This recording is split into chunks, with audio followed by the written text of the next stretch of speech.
There we go. Hello, everyone, and welcome to People Without Pants. Today, we're going to talk about why Goku would apparently lose to Timmy Turner. It's gonna happen. I'm just saying. Timmy Turner is beating all the power scalers. Well, yeah, because he has literal magic.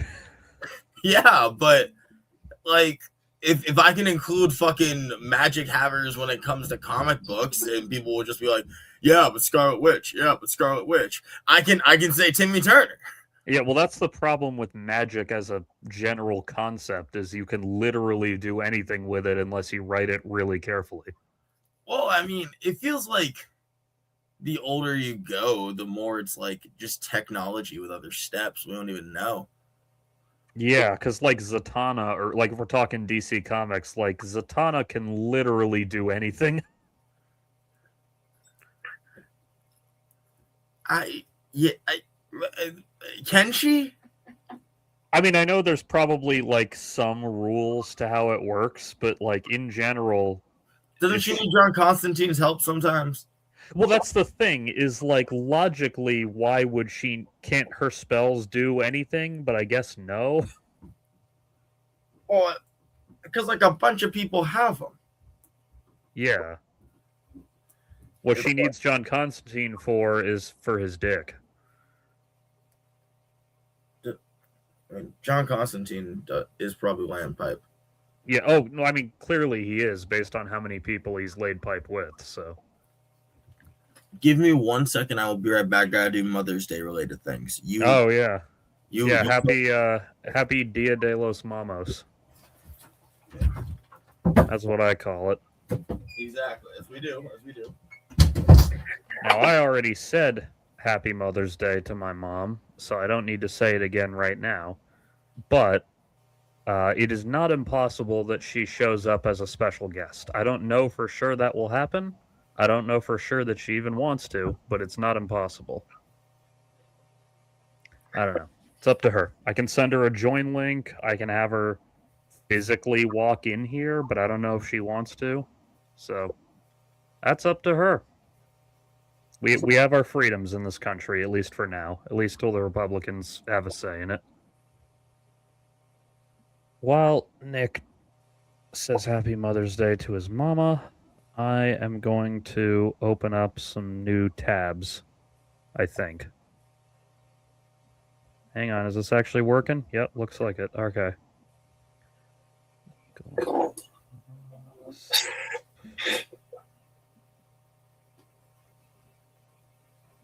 Where are you, you some bitch? Yeah, here we go. That's not exactly what I was going for, but it'll do, I guess. All right, I can't say what it is. I gotta wait to surprise Nick, but you all can find out shortly. That is not what I'm looking for. Hang on. Get out of here. Get him out of here. Let's see if this one has it. I mean, they're all fucking sold out. Cool. Fuck me, I guess. I should have left the windows open. Then that'd be too noisy. I don't want to subject you people to that.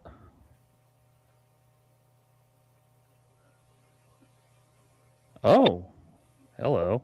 That's not what I was looking for, but that is cool.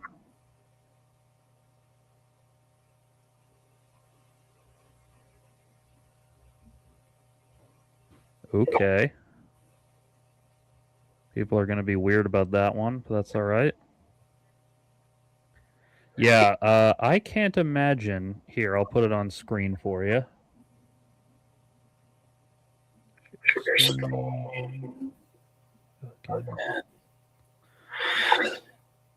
I can't imagine anyone could ever buy this with nefarious intent. But I know they will. I know it'll happen. Bunch of goddamn degens. All right, let me keep looking for the thing I'm actually looking for. Oh, I know.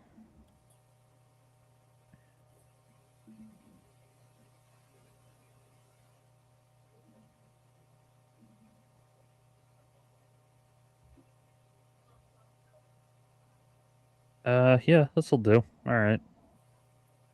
And now we play the waiting game. Ooh. Still make new stuff. That's nice.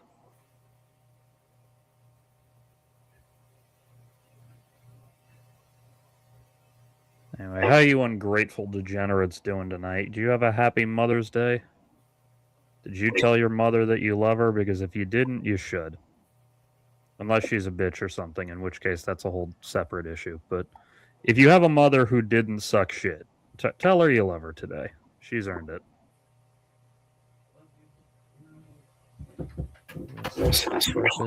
Here we go. And they were roommates. Who was roommates? I don't know. Just coming in on a high note, I guess. You have almost the same chair I do, and I didn't notice that till just now. Oh, I mean, shit, I just be like getting leather chairs and running through these things. Like, won't make that joke. But mine is it's a big and tall chair, which means it's built for people way heavier than me, which means it's so comfortable. Low hanging fruit. I mean, I get. Chat. Do we know what kind of chair this truly should be? Have we had anyone say hi yet? Not yet. What kind of chair should it be? A Skyrim giant chair. That's the truth of the matter. What do those? I know what the Skyrim giants look like, but what do their chairs look like? I think rocks. Yeah, that's not going to work for me. What, like this?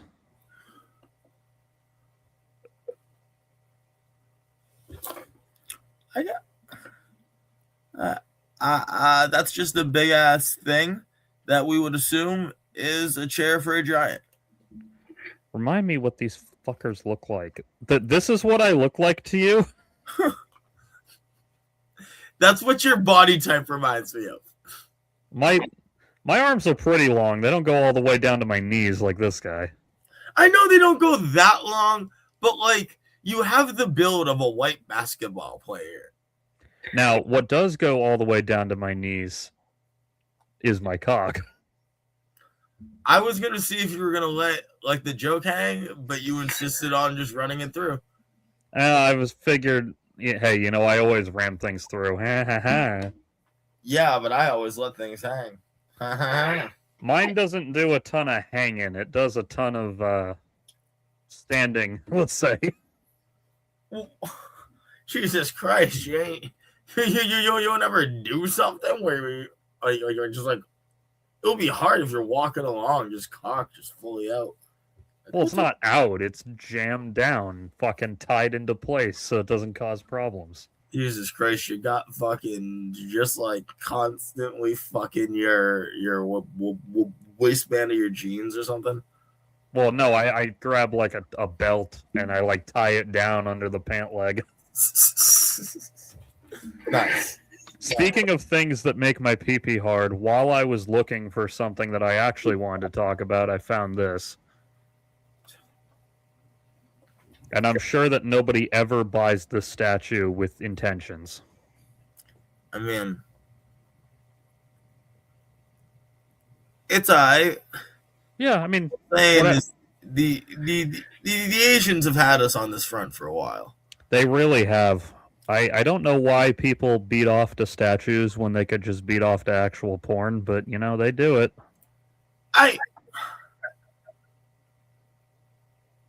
What do you mean? I have personally never been so attracted to a statue that I felt the need to beat off to it, but you know what? Okay, but like, you like know how you have this weird insistence that you need to buy DVDs of shit? It's not a weird insistence. It's just something I do with stuff I care about. Well, yeah, but like, wouldn't people argue the same logic would persist to this? Oh, I'm not saying don't buy the statue. I'm saying if you need to jack off to Starfire, you can do so for free. Well, yeah, but I could say to you, if you want to watch a movie, you could do so for free, and you'd be Yeah, like, and I do for anything I don't care about. I only buy stuff if I've seen it before and like it and want to have it forever without David Ellison being able to fucking confiscate it. all right, mister, I'm going to wait until Aang is officially out. Yeah, I am, because they'll edit the movie. They're not going to edit the movie's done. The movie is finished. It's finito. Yeah, and then after Right. I watch it, I'll watch the leaked version and see how different it is. And you'll sit there and be like, this is the same movie. Yeah, and so They leaked worst the case whole scenario, movie. I waited an extra 6 months to see the movie. That's fine. I've been waiting 20 fucking years for it. You I don't know what kind of edits you think are going to happen here. Well, keep in mind, I grew up in the era of Terminator Salvation's fucking script leaking, and they just changed the whole goddamn thing in the final edit, so. Okay, who wrote that and who directed that? Fuck, let's find out. Let's find out. Terminator Salvation. It's fucking dog shit, so it doesn't. McG. Oh my god, I forgot about McFucking G. Is that like Mick Jagger? Who the fuck is Mick G? That's Joseph McGinty Nickel, known professionally as McG. that sounds like the name of that weird history teacher. Which one? Just like everyone's weird history teacher who like was trying to be relatable but just felt a little upsetting. And he'd be like, I'm Mick G. You don't gotta call me Mr. Dupper Dupper Dur. Yeah, and then sometimes that guy winds up sleeping with fucking students. And It's the same. I am glad we are literally talking about the same guy. No, we are all talking about the same guy. That's Mick G. he probably looked a lot like this too. Tell me I'm not lying. Like, that's the guy. Anyway, that guy directed Terminator Salvation. Okay, I don't care. And these two guys wrote it. Oh, and they also wrote Terminator 3. That explains a lot. Is that good? No. No, Terminator. Oh my god, they wrote fucking Catwoman. Oh my god. And they wrote a movie for Netflix called Trigger Warning. I mean, the name is just a bit of bait, I think. Yeah, I know it is, but it also just looks like shit. Which is weird because one of the people who did like actual good stuff in video game form co-wrote it. So, okay, that's odd. Who's done good stuff in video game form? Hallie Gross, she wrote like Last of Us 2 and co-wrote it. Yeah. Okay, so apparently, I mean, you can't judge the screenwriter too hard for how the finished product came out a lot of the time because it gets so fucking altered in editing. But yeah, I don't trust these guys. Yeah, they just seem like some random ass guys. Yeah, they wrote Terminator 3, Catwoman, and Terminator Salvation. Yeah, any one of those is enough for me to never trust you again. Yeah, but I'm gonna be real. If I don't trust you, that means I'm not gonna base the actions of other people off your actions. True. No, ain't no one remaking that movie. My God. Terminator Salvation is so fucking dog shit, dude.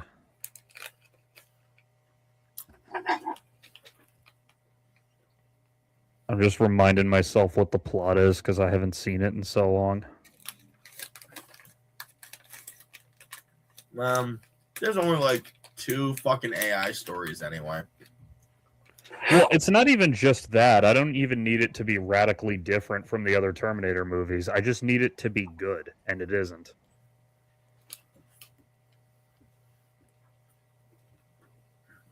I don't know. Like,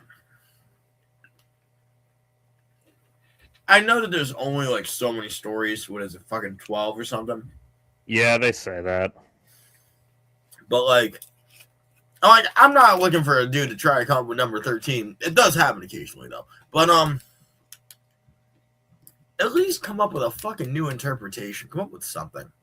Or at least just make a sequel that doesn't fucking wipe its No! ass with the previous movies. I'm just tired of sequels, and I need new shit that's good. Oh, I am too, but like if a sequel comes out and it's good, I'll still give it a view. Have you Like- seen Begonia yet? No, I haven't. Oh my god, it's on Netflix now. No, it's on my list. I just haven't gotten to it yet. I did just watch the movie Am I Okay, which has also been on my list for a while. I've just been watching the sweet, sweet drain of capitalism, baby. Oh yeah, woohoo! Don't worry, it'll all be made right when Comrade Mamdani ushers in the 1,000-year Marxist caliphate. Okay. I mean, all we can do is just try to survive. Plus, I just fucking was playing poker and I got fucked on my last hand. That big. Oh, speaking of playing poker, I just watched the fucking time loop episode of Next Gen, like right before I got on here. How was that? It was great, but it's just like, oh man, I sent you a text about this. I don't know if you saw it, but I am so glad, even though I haven't even seen it and don't even know if it's any good, I'm so glad that the Picard show on Paramount Plus exists, just simply because the Enterprise D deserves better than getting blown up by the fucking Duras sisters. That's the random Klingons? Yeah, I mean, they're not random, like, in the show, but it's like, really? The Duras sisters get to have the honor of destroying the Enterprise?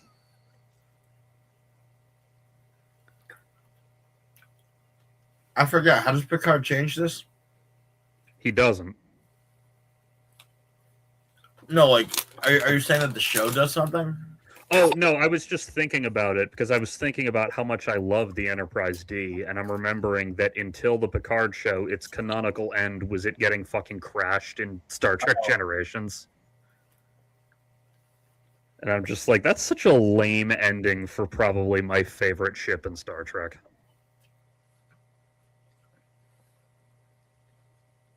I think the Picard show is interesting how many prerequisites it really has. Yeah. Well, that's one of those ones, it's for the fans, bro. Like, it's one of those ones that assumes you've seen all the other Trek shit. Well, you should. Yeah, I agree.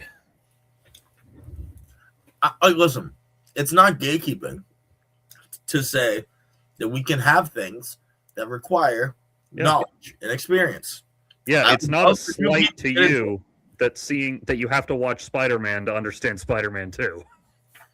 It's just how Spider-Man 2 works. Yeah, like, sorry, that's called a narrative.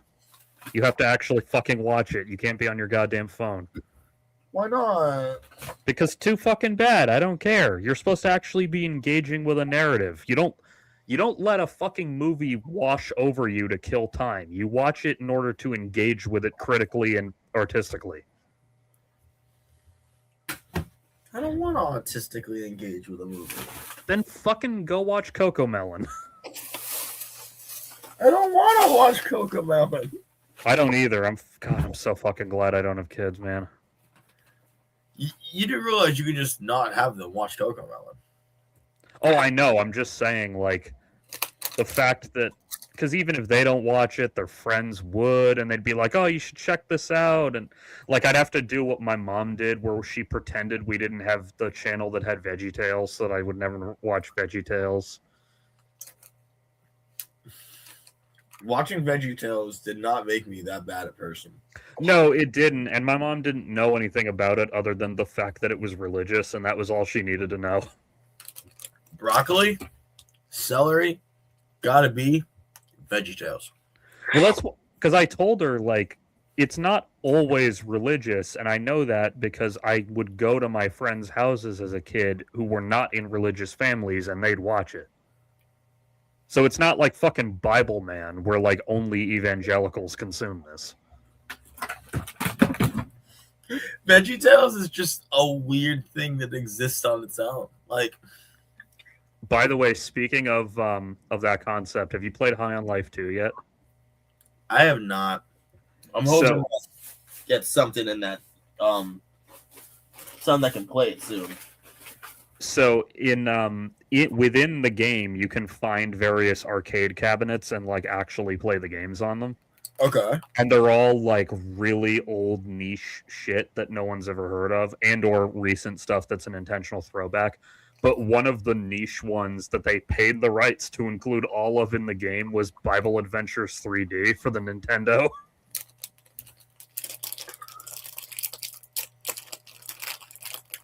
Isn't that just a readable Bible? No, it's like it's a bad attempt at it, and it's from the 90s, so it's very primitive. But no, it's like a Bible video game where there's like three different things within it, like three different Bible stories that are playable, like Noah's Ark and all that bullshit. One of them is a really obvious and really terrible Wolfenstein ripoff where it's a shooter, but because it's the Bible and it has to be non-violent, you're not shooting the animals, you're using a slingshot to feed them, as in like throw pellets at them. Whoa. Who the fuck told you it had to be non-violent? Well, I did some Googling. I'm just saying. Folks, sponsor me to make a Bible game. We're going to have some fucking fun. Do you want a Call of Duty war campaign from King David? That shit would be sick, dude. Oh, yeah, it would, but religious people are allergic to fun. So they had to... not. Well, evangelicals are allergic to fun. Okay, yes, but they're also immune to a lot of satire if it's something that they can just poison themselves with. That's true, but that's not what I was getting at. What I meant is that because evangelicals are allergic to fun, they couldn't do any of the actual interesting parts of the Bible in video game form. They had to do the feed the animals on Noah's Ark with a slingshot. Why with a slingshot? Because it was way easier to just rip off Wolfenstein's code. Well, how else would you have it fun? Well, that's the thing. If you wanted it to be fun, you wouldn't adapt Noah's Ark. You'd adapt something else from the Bible, but... No, I don't have Noah's Ark. Ready? Have you ever played a Spider-Man game? Yeah, of course.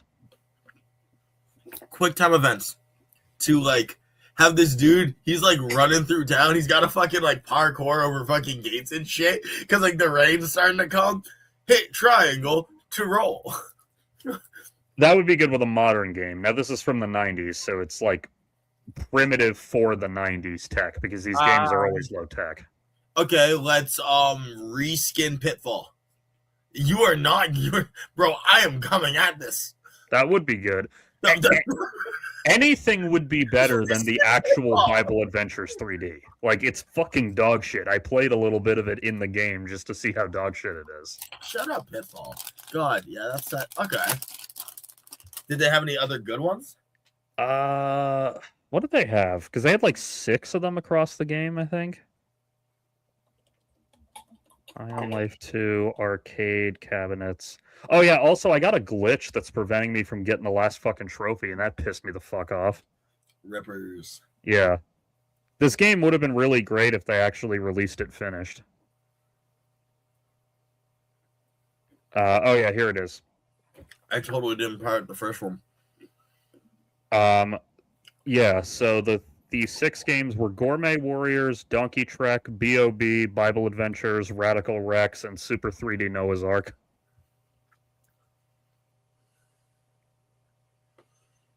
So, like, 2 Bible ones is wild.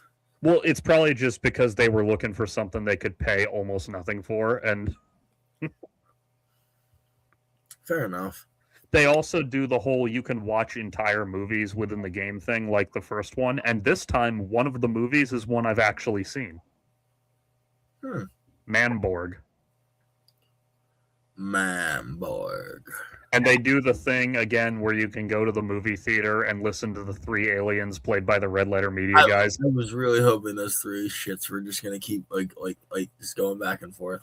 Yeah, what was, in the first game, it was Demon Wind. What was the one that they watched in the second one? Because they didn't do it for every movie. They only did it for one. Yeah, it was weird. I just happened to pick the one they were in because I got good taste. Well, in the first game, there's only the one option, but... In this one, there's actually 2 movies playing, and only one of them has the Red Letter Media guys in it. Spookies, that was it. Oh yeah, the other movie's Tammy and the T-Rex. Yeah. There were 2 others as well, but they didn't get featured as heavily. Yeah, but it's not. It's all about Tammy and the T-Rex. Yeah, that one's mostly just notable because the 2 stars in it became famous later.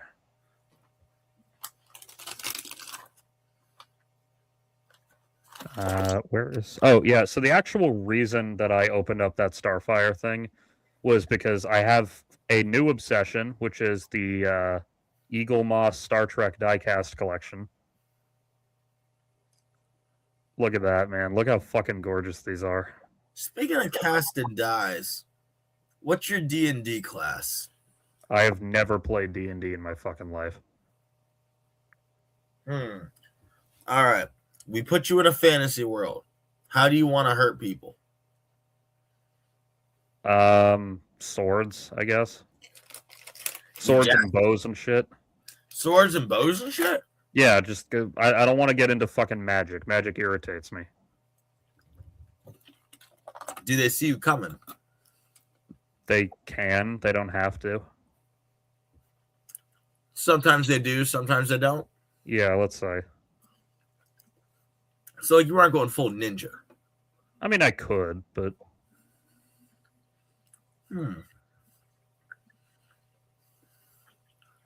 Sorry, I'm looking at fucking Star Trek ships. No, you're cool. Like they got the Farragut. They got the Farragut. That's so cool. This guy. Obviously, I'm not paying this price for them. You can find them cheaper at other stores, but just like, I want the fucking Stargazer so bad, man. I love the Stargazer. This guy. You nerd. It's what awesome. Other ones do they have? They actually have it's not listed here, but if you look at like the full collection list, they have Captain Proton's rocket ship from Voyager, like from the film serials that Paris watches. Jesus Christ. Yeah. They've even done they've done like concept art stuff, like stuff that didn't get used. Really? Yeah, like stuff from like phase 2, like stuff that they never used because the project got canceled. Huh. I love that. They still do it occasionally, but starting when I was a kid, Star Wars actually started making action figures of the unused concept art versions of characters.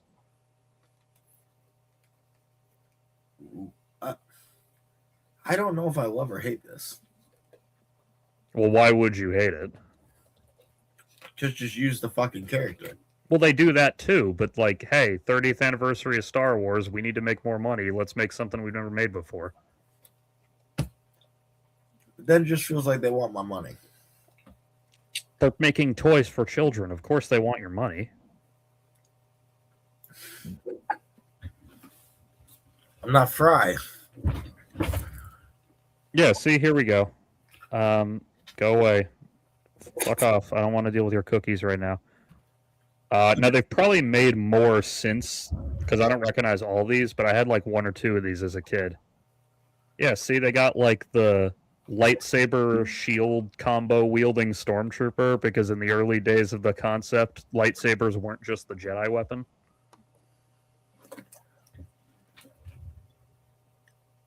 That's fun. Yeah. They got Chewbacca looking all fucked up, see? I don't like it. That's actually, they took that design, modified it, the color and shit a little bit, and used it as Zeb in Star Wars Rebels. Oh, shit. Yeah, here, I'll pull it up. Excuse me. So lately I've just been reading some DC shit. Nice. And I haven't finished it, but I was reading today about the Dakota incident. Oh, the Static Shock thing? Mm-hmm. Oh, yeah, here we go. See, like, this is the Chewbacca concept art versus how Zeb looks in the final product. Damn. They did a lot of that. Like, they took some of the unused Stormtrooper helmet concepts and used them for, like, the cadets or whatever. Like the Star Wars has always been really good about making later use of unused concepts from like a decade or more ago. The one on the left just stands like a hick. Yeah, well, they hadn't written like the characterization of these characters yet, so Well, I know it's just funny how they. Well, yeah, okay, I have the action figure of this version of Chewie. but like, dude, I did not realize how many milestone characters are just cool as fuck. Yeah, yeah, I I've been reading the Milestone compendiums over the last couple of years. They're awesome. fucking also didn't realize these motherfuckers had the first transgender character before I was even born. Like, They did, yeah. Blood Syndicate really has like just a gang of woke people doing crime.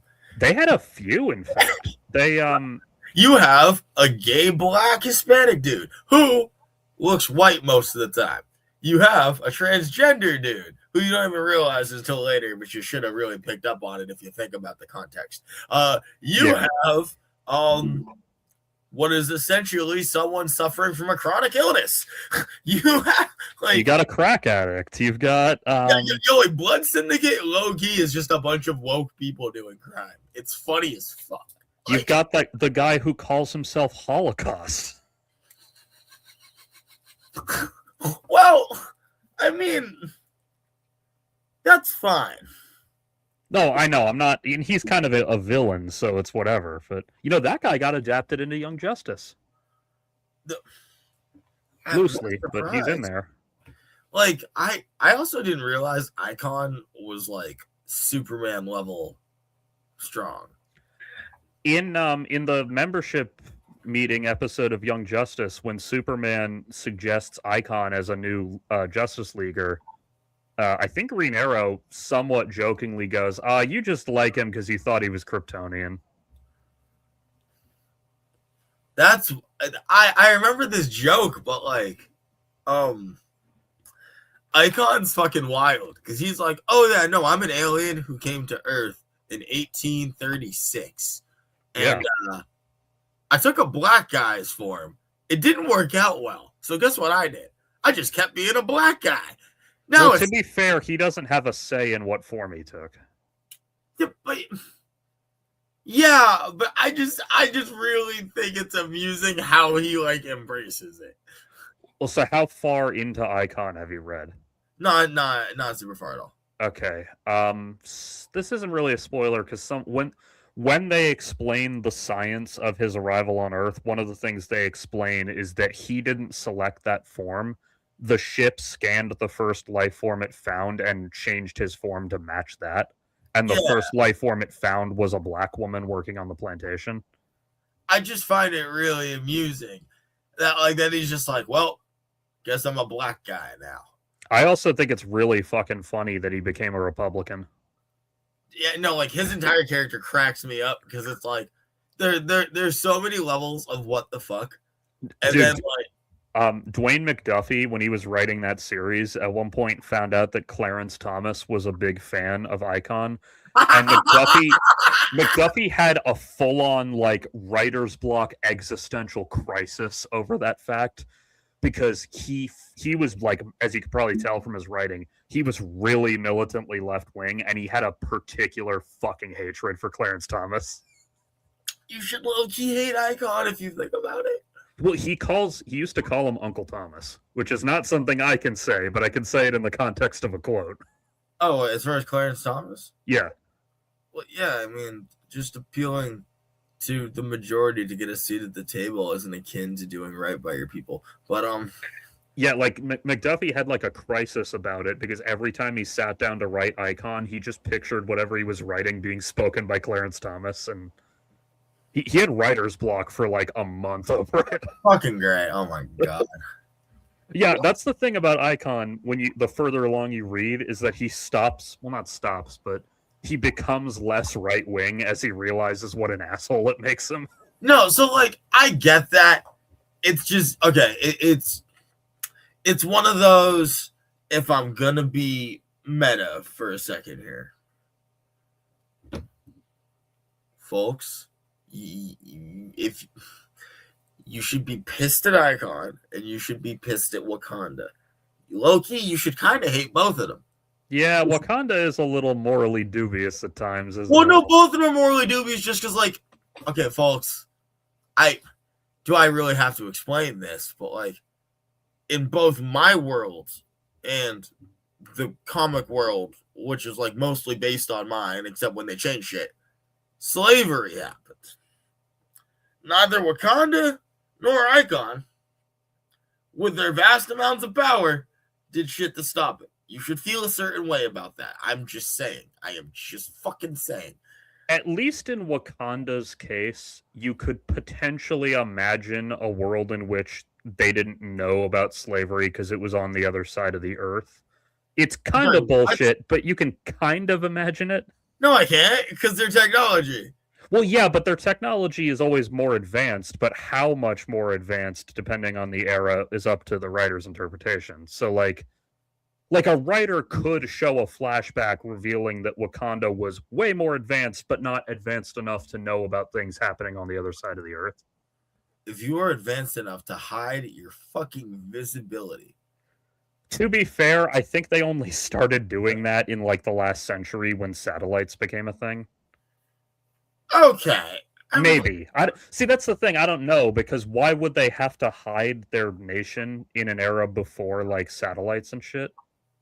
All you had to do was just make sure people didn't wander into that part of the jungle. Why would you just not let a power structure be established that could put you in such a fucking like place?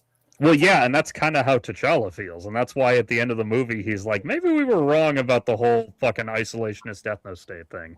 Well, no, you could be an isolationist ethno-state, but you would like be power grabbing and like doing a bunch of shit with the world, not just like assuming that as you advance, their advancement isn't going to cause a problem down the line. Come to think of it, is Wakanda an ethno-state? I don't think it technically is. It's not, because Africa is complicated, and it's not an ethno-state because there's different tribes and shit. Yeah, but, I mean, they're isolationist, but like, I mean, they T'Challa granted asylum to Bucky, so like clearly they're not that hung up on the rate. And like Bucky's hanging out with the Wakandans, and none of them are like, oh god. So I like to think of him as our token white, but I love that line in, I don't remember if it's the first movie or the second, but I love that line where M'Baku is like, you think because we live in the jungle we don't have access to books? They do have access to books. Yeah, I love Winston Duke, I think is that actor. I love him. He's been in a bunch of cool stuff. I mean, I just like, bro, it's one thing for Icon to even be like a Republican, but like, bro, you let Woodrow Wilson just happen, dude. Yeah, well, it's because he felt that the way to survive was to hide his powers, so he did that for like a century and a half until Rocket convinced him not to. Yeah, no, I get it. And no, I know he's an asshole. I'm just saying, like, that was his intentional decision, was to let shit happen. Oh yeah, no, like exactly. Like I think it's funny when we have like these characters, and some readers just don't seem to get like, you're supposed to come into this with a certain level of like, you bitch. It's funny too, because like as they reveal later on, just because he took the form of a human infant doesn't mean he was an infant. He had like a life and a job and shit in the alien society. So first of all, you're an adult trapped in a baby's body. That must be a fucking nightmare for a few years. That's an anime. That's fucking so many isekai. And second, like, man, how, if he's from this high-tech pluralist fucking like idyllic alien society, how the fuck are you a Republican, dude? What the fuck are you on, Icon? I just don't understand what the fuck your head is on. Yeah, and that's why you have to include the part where he becomes less right-wing after he interacts with Rocket for a while. Sure, I guess. But have you gotten far enough in to get to the abortion stuff? No. So I'm not I'm not currently reading Icon. I'm gonna get to that. Okay. But the one I'm reading is just a story doing a bunch of the like integration shit. Oh, so are you reading like the compendium where it just kind of bounces between the different series?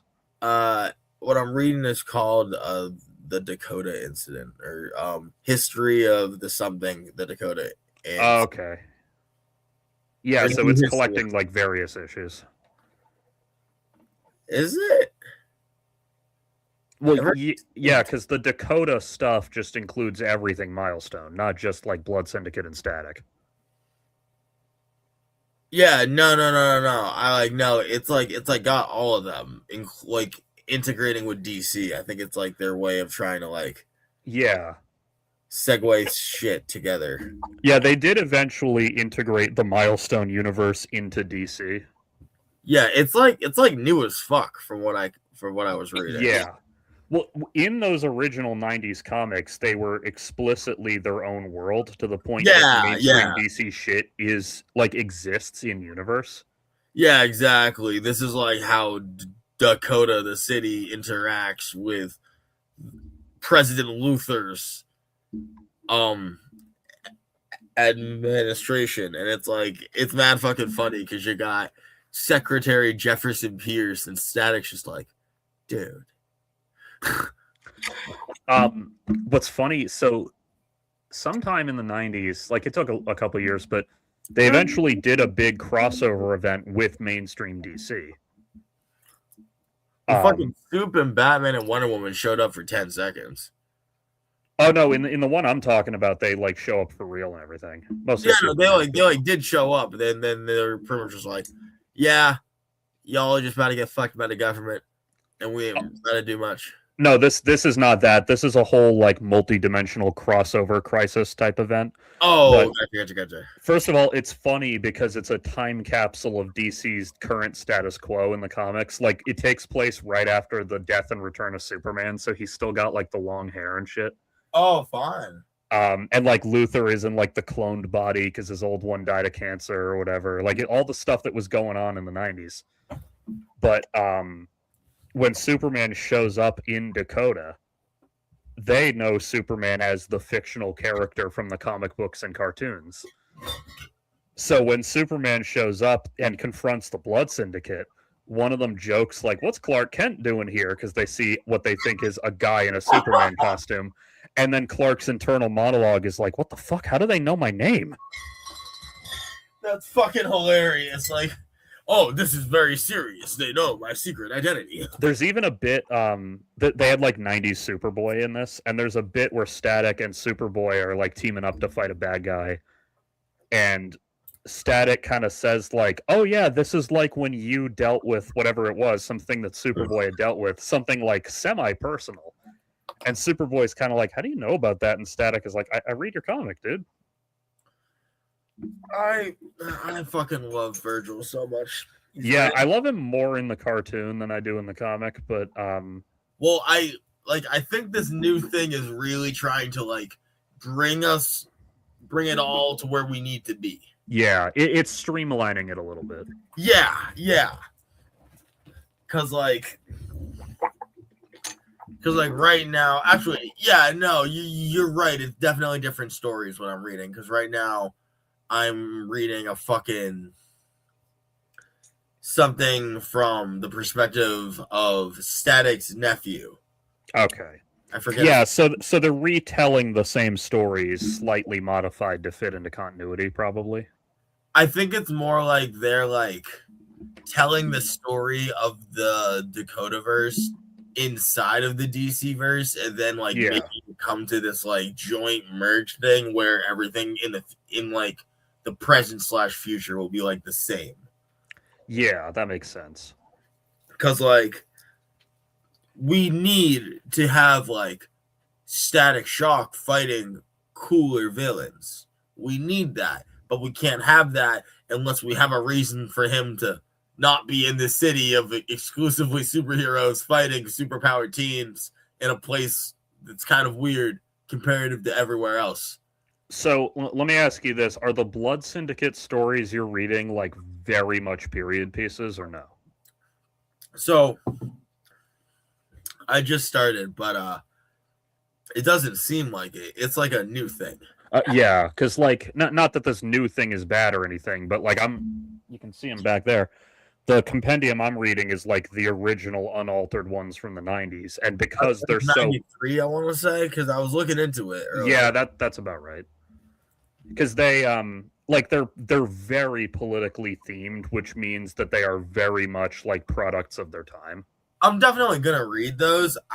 I'm just enjoying getting something of a modern taste for some of these Oh, characters. I know. It's yeah, they other than Static, most of them get kind of left by the fucking wayside by most adaptations, and it's Well, really that's what I'm unfortunate. saying. Is like I think they're trying to find a way to like everyone's important, but we got a power scale or do something here. Like Yeah, otherwise, weird.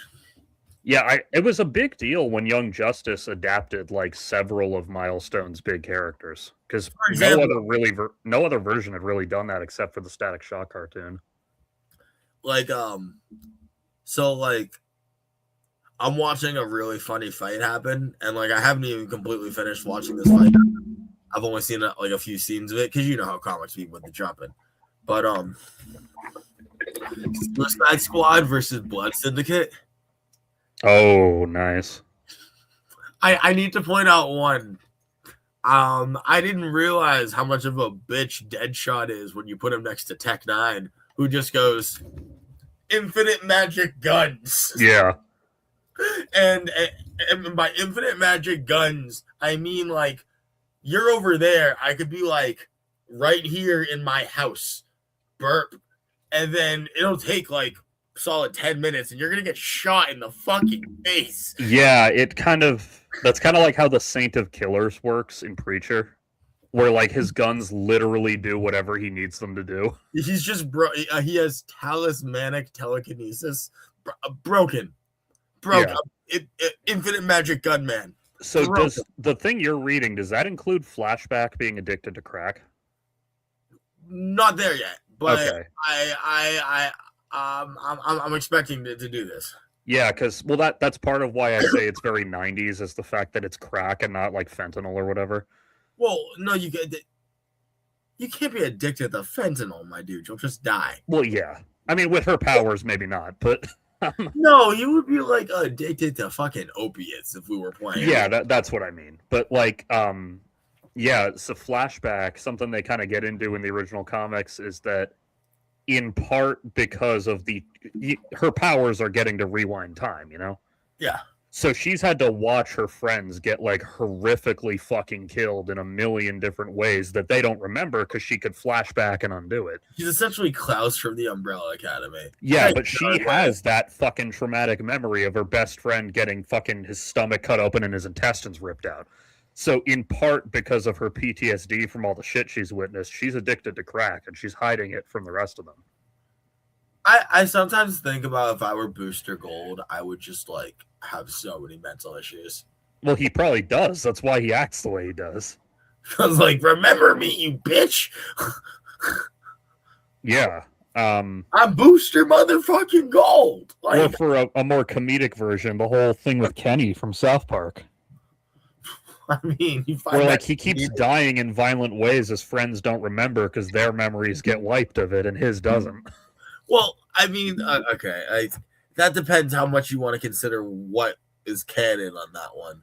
Because, like, let's be real here. There's a couple of bits that have been taken as canon for a couple times, but it's not like forever, ever. Yeah, I mean, canon is a little bit more in flux with a comedy show for stoners, but Well, I mean, I'm more just saying, like, Kenny technically has earned eternal salvation through saving heaven from the armies of hell with the golden PSP because the Japanese do not have souls and therefore could not do it, even though they would be level 574. But I love that that's all actual lore from South Park that's canon to the fucking show. that's why I was like, if I can dump this around right, we'll do this. The holy PSP. Despite that, he has also simultaneously gone to the gates of St. Peter and been denied for not correctly picking the religion of Mormonism and thus being banished to hell, where he had to do multiple side adventures with Satan, such as, and not limited to, influencing the relationship with Saddam Hussein, to the point that once again Satan earned or blessed Kenny with a second life upon Earth. But also there's the continuity where Kenny is a ancient eldritch being on the level of Cthulhu, because what is dead cannot die. And he's like imprisoned in the form of a child or whatever he is. Yeah. He like it is like honestly, it's pretty great. It's pretty fucking great. But by the way, I completely forgot to show this to you, but here's one I know you'll be really fucking excited for. Look at that.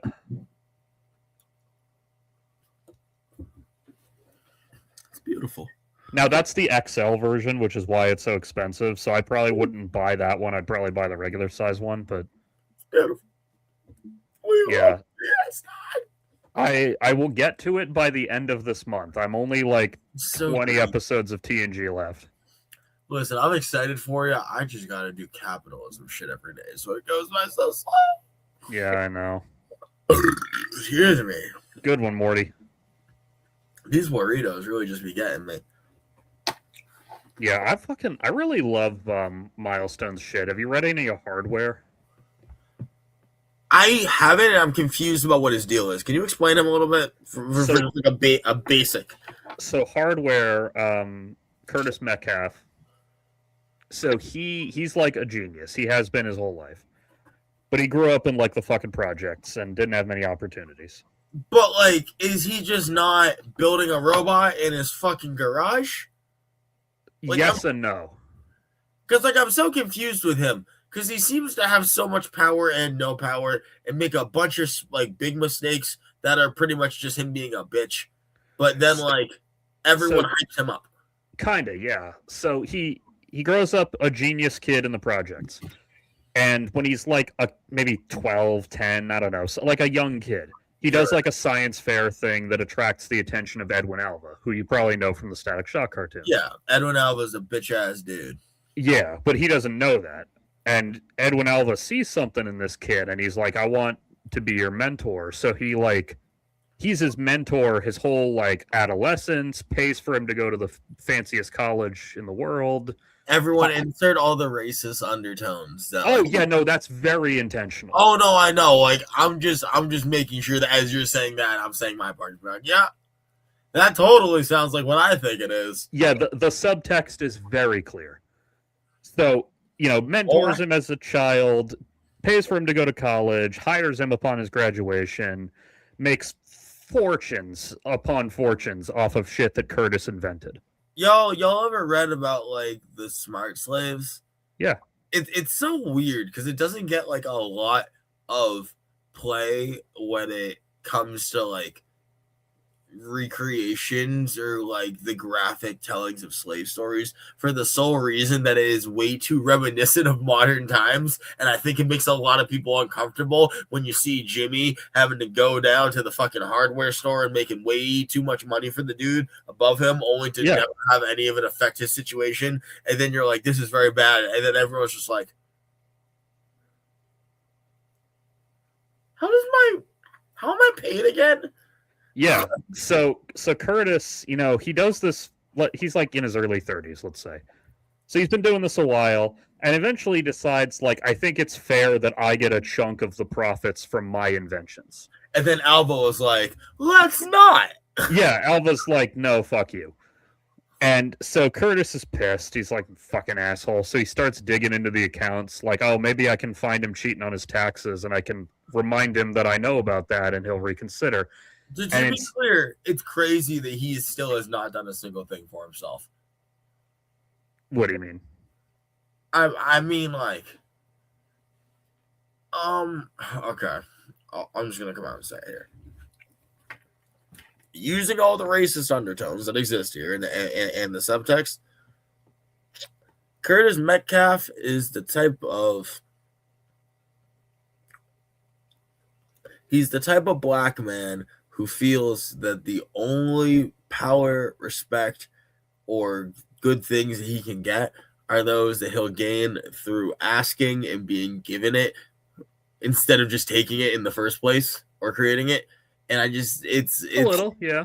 It's very telling in that thought process. Like, folks, you do not always just need to ask for seats at the table. The fact that you have to do that kind of invalidates their table, and you can just go and make a table. Yeah, well, that's what he ultimately. It's funny you say that. It takes some fucking. So, well, he also like is like a scientist. That's all he does.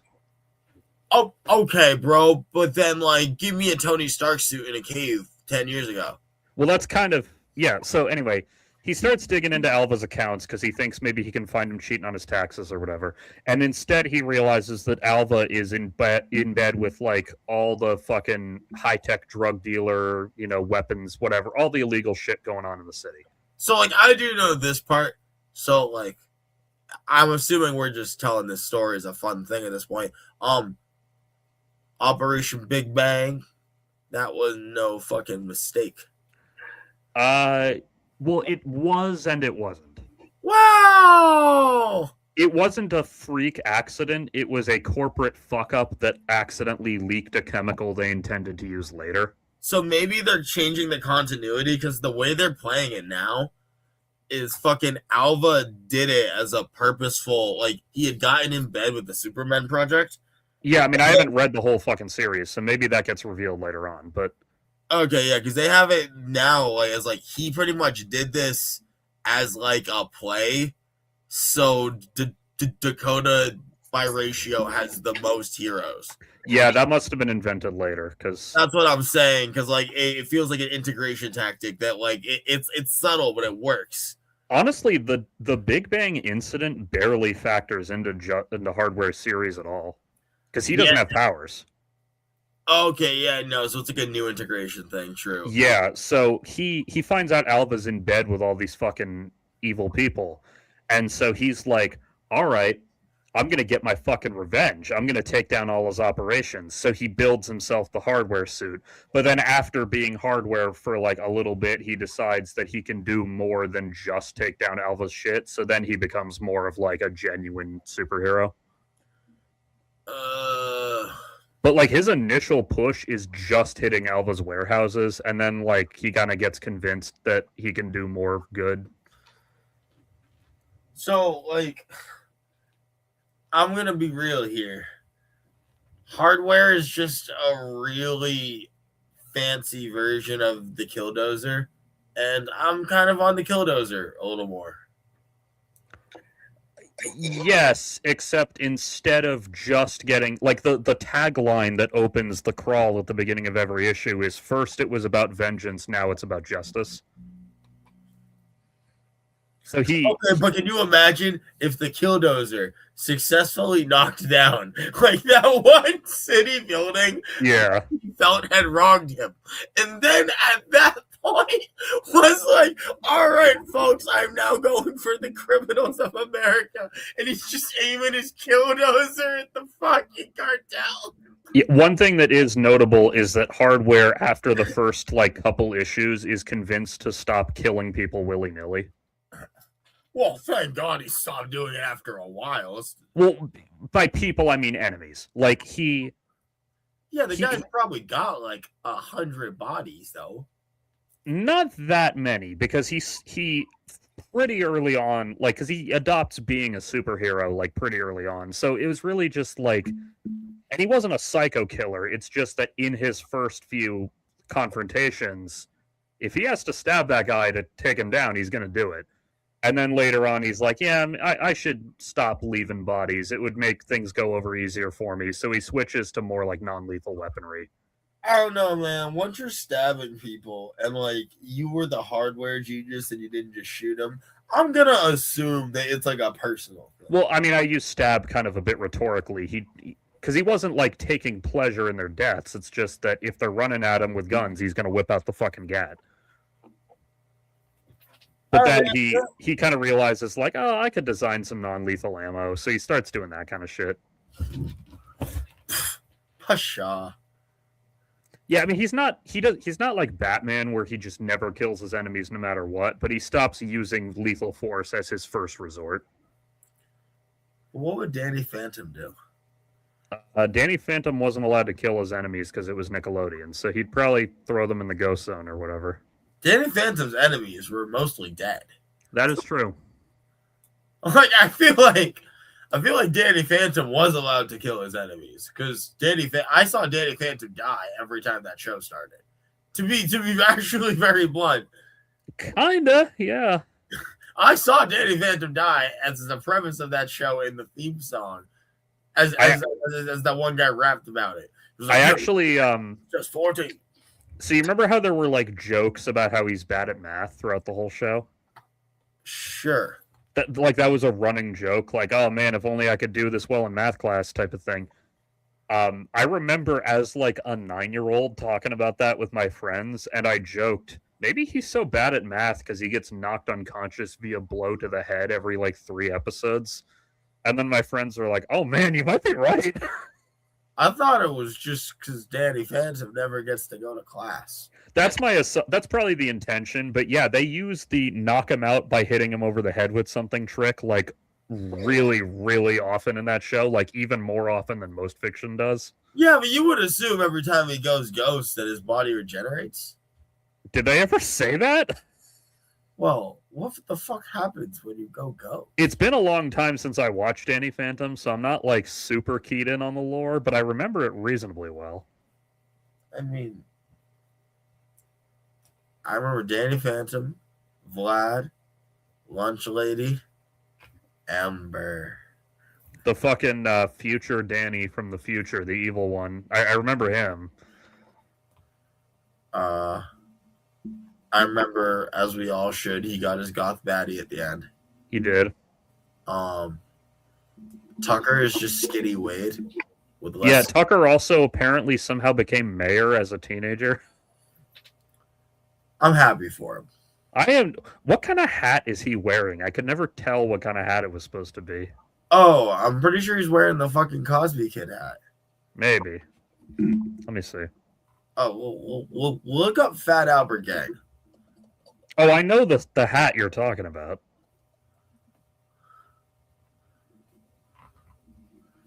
Tucker hat. Yeah, okay. What is Tucker's hat? He refers to it as a beret in one episode. He refers to it as a beret, but it looks more like a newsboy cap worn backwards. Yeah, like, what the fuck is this hat, man? I can't tell what fucking hat this is. I guess it is a backwards beret, worn shittily. Like a really big one. It's not a raspberry beret, unfortunately. Like the kind you find at the secondhand store? Yeah, and if it was warm, she wouldn't wear much more. Jesus. You never read Ready Player 2, right? I started it, and I was like, oh, great. More glazing. So later on in the book, there's a bit where they have to go to the world that's based on all the Prince stuff. And Prince is Wade's, like, one fucking pop culture blind spot. And because he's been through a lot and he's become a lot more comfortable with himself, he admits the reason why is because he didn't like the way Prince made him feel sexually. Yeah? Okay, I'll just wait while he takes this call. This call, we say. What kind of fucking hat is it that Tucker wears, man? It's so... I like this lady's cosplay. This is nice. I don't know who this is. I hope she's on the internet. I assume she doesn't mind her face being out there. She looks good. That's also a good one, though that goes... Actually, that doesn't even look like it's supposed to be Tucker. That might be something unrelated that just happens to bear a vague resemblance. I really shouldn't be browsing fan art because you can always get porn. Emberfield hat? Oh, that's a different thing. Emberfied hat. Yeah, this is the girl everyone fucking thirsts over. And, like, fair enough. Though she's probably fucking underage, so I don't know. Get out of here. Stop showing my goddamn email to everybody, fandom. Fuck you.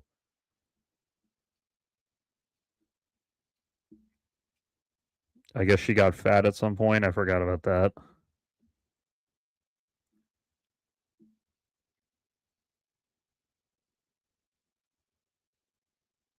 Yeah, I guess evil Danny made her fat. Dan Phantom.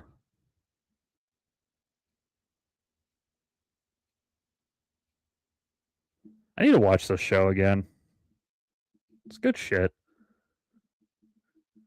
Ugh. Do they have a fucking complete series of box set of Danny Phantom? Hang on. Danny Phantom complete series. Do you have it on Blu-ray? I know you got it on DVD. That's bootleg. Do you have one that isn't a fucking bootleg?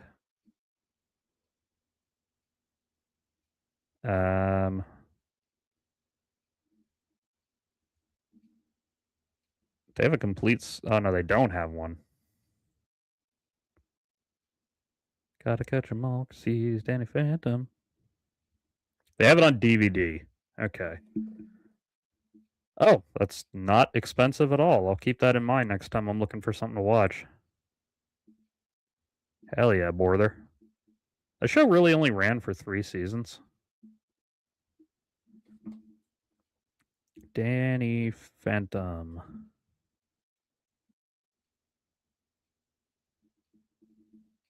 Yeah, it only ran for 3 seasons. That's nuts.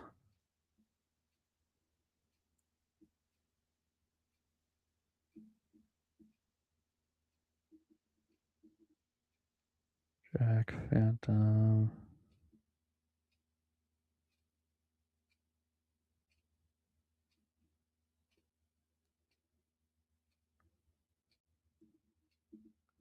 It's a good show, man.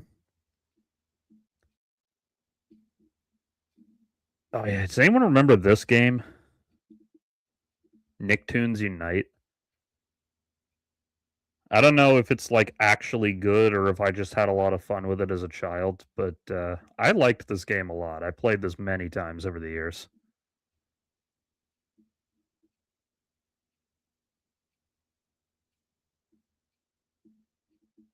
I need to play this again. It's been too long. They hit the second tower. Oh shit, they hit the Pentagon too?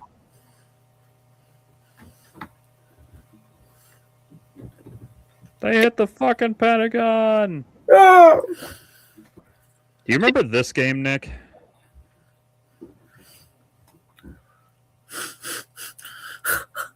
Yes, I do. I liked that game a lot, man. I had a lot of fun with that one as a child. It's weird. Yesterday was the 22nd anniversary of the Jimmy Timmy Power Hour. Oh my god. Y'all remember the Jimmy Timmy Power Hour? I remember it, and I remember it being a lot more recent than 22 years ago. It's been a while since the Jimmy Timmy Power Hour. I have that on DVD. The first one. I don't have the sequels. Which is the first one the one where Goddard goes crazy? I don't remember. Something I just want to throw out here. Timmy Turner was taking that bitch. He was taking your bitch and he was leaving. Cindy? Oh, yes, he was. He was stealing your girl and going home. They follow up on that in Nicktoons Unite. Wait, what? Well, not follow up on it, but like when Timmy comes back, like they refer to their past encounters, and like she knows Timmy and is still thirsting over him. Yeah, dude, because that's Timmy Turner. He'd be wishing for a burner. I don't know what Jimmy saw in her. She was, I'm gonna be real, she was a fucking bitch.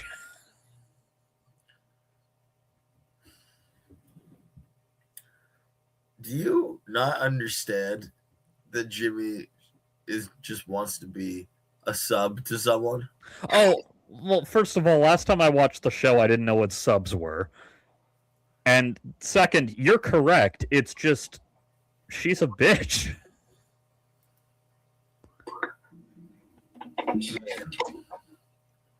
Like, I get that maybe he's into that, but like, I don't know. Personally, if I were a sub, I wouldn't want to be a sub outside of our sex lives.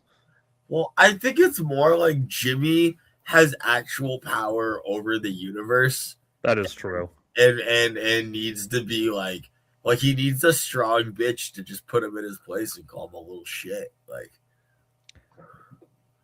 I guess I don't think 10-year-olds are thinking like that, but maybe they are.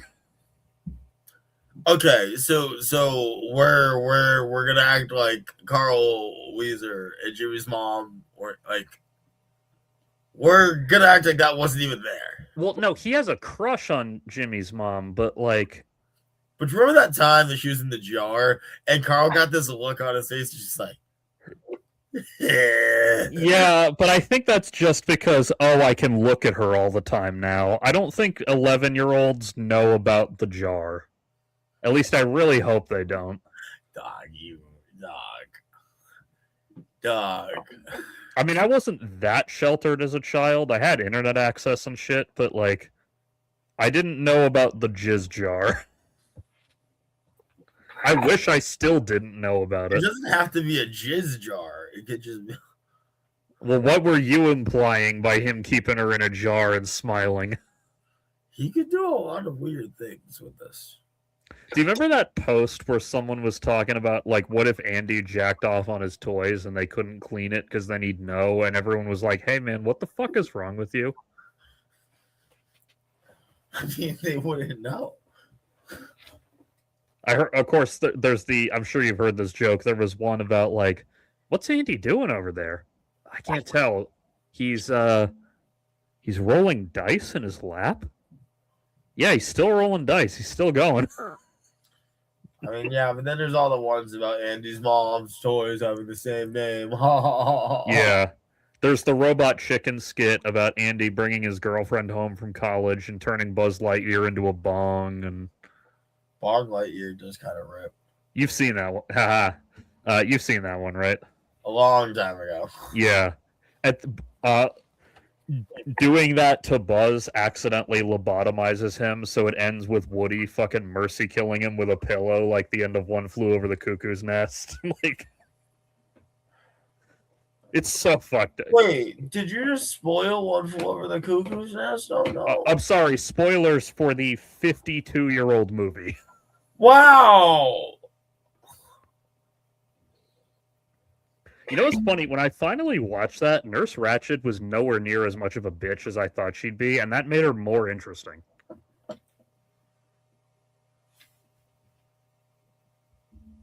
Why? I expected her to be a more one-note villain than she was, because all the parodies of her are very one-note. Yeah, that's true. Like, I expected her to be a lot more openly evil and malicious, and instead she just goes about her day with a little bit of a look in her eye, and then occasionally gets to be evil, and you're like, oh, like, that's more interesting to me. Like, it's the nonchalance of evil. Yeah. And the fact that she's not even bursting at the seams to do it, she just sees an opportunity and goes, why not?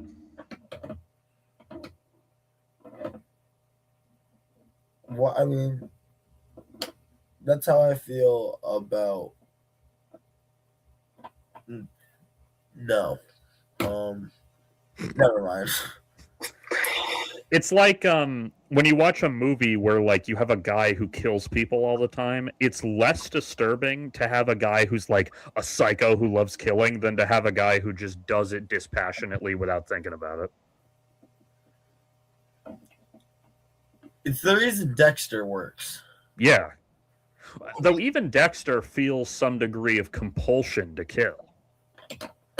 Yes, but I think it's interesting in that Dexter knows that that is like the dirty part of him that shouldn't be coming, and like that's his Jungian shadow. Where Yeah. he's like, what I should be doing is just calmly killing them all. It's not that I shouldn't be killing them. I should just be dispassionately doing it. Well, that's kind of, I think Alex brought this up in chat a few weeks ago. That's kind of the difference between like the MCU Netflix version of Punisher and the comics version. In the Netflix version, it's not that he feels compulsion to kill. It's that he has this rage inside him that explodes out and he's chosen the right target for it. Whereas in the comics, he doesn't really have that rage like he does somewhere deep down, but like he could not do this. He chooses to do this. He's just like humming as he's like doing.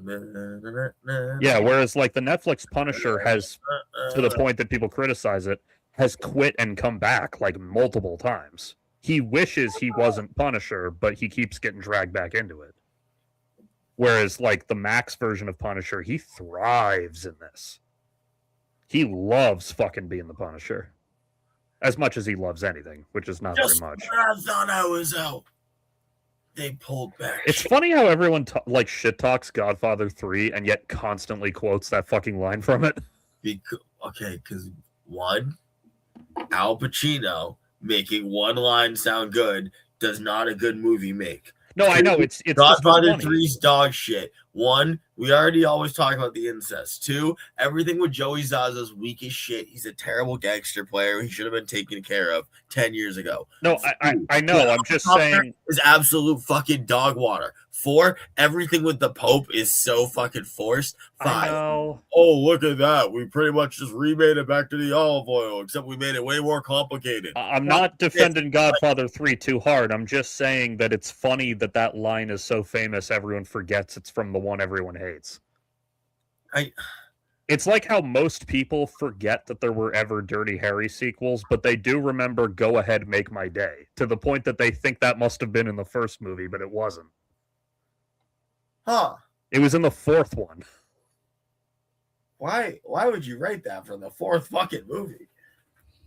Because they didn't think of it till then. Also, John Milius, who co-wrote the first 2 movies, that was an uncredited script doctor line from him on the 4th. And I was like, oh, that explains why it's so much better than everything else in that 4th movie. Because he did the thing. Yeah. John Milius is a fucking lunatic, but he has made some good stuff, possibly by accident. Yeah, but so you can say that about Stephen King. Well, Stephen King is also a lunatic, but he's a different kind of lunatic. Cocaina. Yeah, like Stephen King is a druggie with some crazy ideas, whereas John Milius, like if I met John Milius under the wrong circumstances and said the wrong thing, I think he might actually kill me. Like, I think it is I think it's an act of moral fortune on John Milius's part that he channeled his insanity into writing rather than, like, actually killing people. Like, it does make you think. Like, you gotta wonder about some of these people who clearly are touched in a bad way but funnel it. Yeah, I mean, not even just that people start playing that shit with pedophiles. I will just say the Bible actually has a great logic on this one. Oh, so you just think it's a sexual proclivity you have and you can't control yourself? We will surgically take your fucking hands, bro. I'm sorry, but Jesus had the best one on this. We'll just take your hands, or we can take your eyes.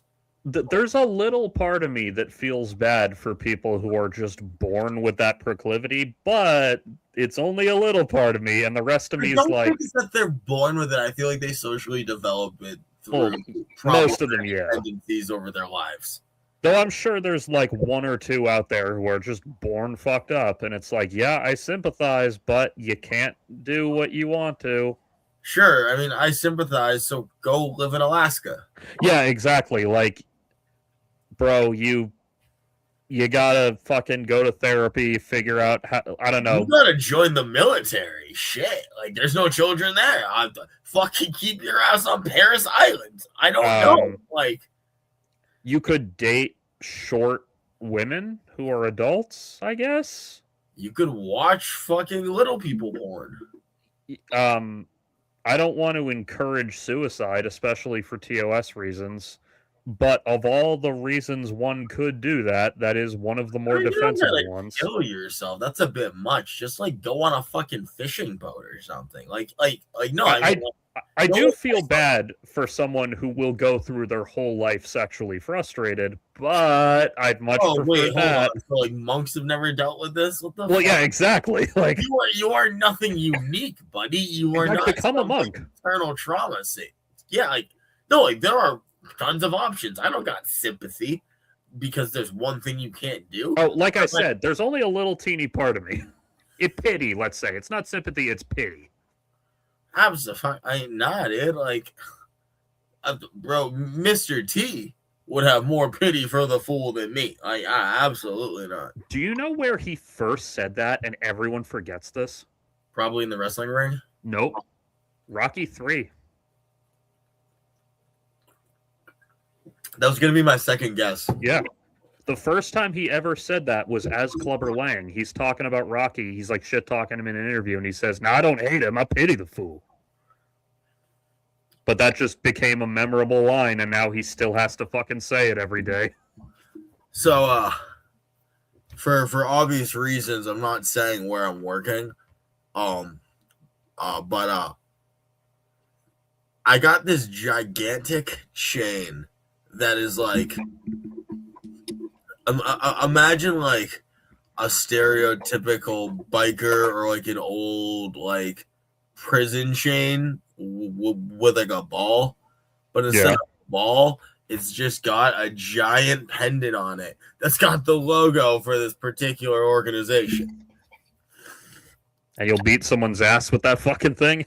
No, but I on multiple occasions now, I've been compared to Mr. T, and I'm like a little internally frustrated because I'm like, Mr. T's thing was multiple, like it was like many chains layered on top of each other, not one big chain. What you should be saying is Flavor Flav, and I just really hate that like discrepancy. Wasn't there like subtext to the chains too? Like, didn't he do it on purpose to reflect slavery or something? My ancestors came here in chains. Is the basic paraphrasing of yeah, because what I do know is that he changed his name to Mr. T specifically so that anyone who addressed him had to start by saying Mr. You have to respect him to talk to him, and his people were forced here in a certain way. He now embraces that through wealth. It's just kind of like he stopped wearing the chains eventually because he went to Africa and saw like the poverty or something, or at least that's what he said. Who knows? Yeah, I don't know. There's a bunch of different ways to pitch it, but like I respect him more than I used to because during COVID he made a little second career as like a vaccine advocate, and I really appreciated that. See, I already knew he had a good head on his shoulders. Oh no, I never thought he was dumb. I just thought he was like, oh yeah, entertainer guy. No, but what are you talking about? Are you talking about the leader of the Night Elf Mohawks? Do you remember the Night Elf Mohawks? No, I don't. Do me a favor. Just put up Google on screen and show the people what happens when you search for Night Elf Mohawks. Night Elf Mohawks. Oh yeah, I remember these. Do you remember that time Mr. T had an entire race made after him for World of Warcraft and then had that shit be the launching campaign for the original Mountain Dew Game Fuel? That was awesome. I've mentioned this on the show before, but you got to watch the movie Trouble Man if you can find it. Both because it's a good movie and also because it's really funny that the main character's nickname throughout the movie is Mr. T. Are there Night Elf Mohawks in it? No, there's no Mohawks of any kind because it's 1972 or maybe 4. It's a great movie, actually. Like what? When did Taxi Driver come out? 75. No, 5. There were Mohawks then. Oh yeah, but black people weren't wearing them. It wasn't in vogue yet. I don't think black people were in vogue yet. I mean, true. They were. So how does one join the stream? Do you want to? Because I can send you a link. Mom's coming on stream. All right. Yeah. Yeah. You should see Trouble Man. Like, it's a fucking awesome movie. Dude, we gotta. I mean, let's see.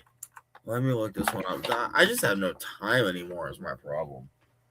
I mean, yeah, it's not like. Okay, hang on. Let's see here. This looks fun.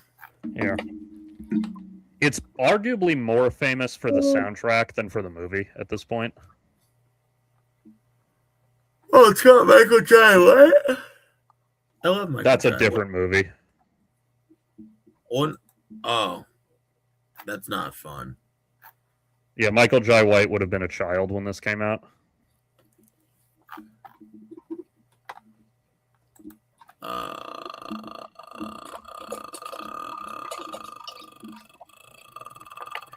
You probably remember it because in Captain America: The Winter Soldier, when he first meets Sam at the beginning, Sam recommends to him the Trouble Man soundtrack,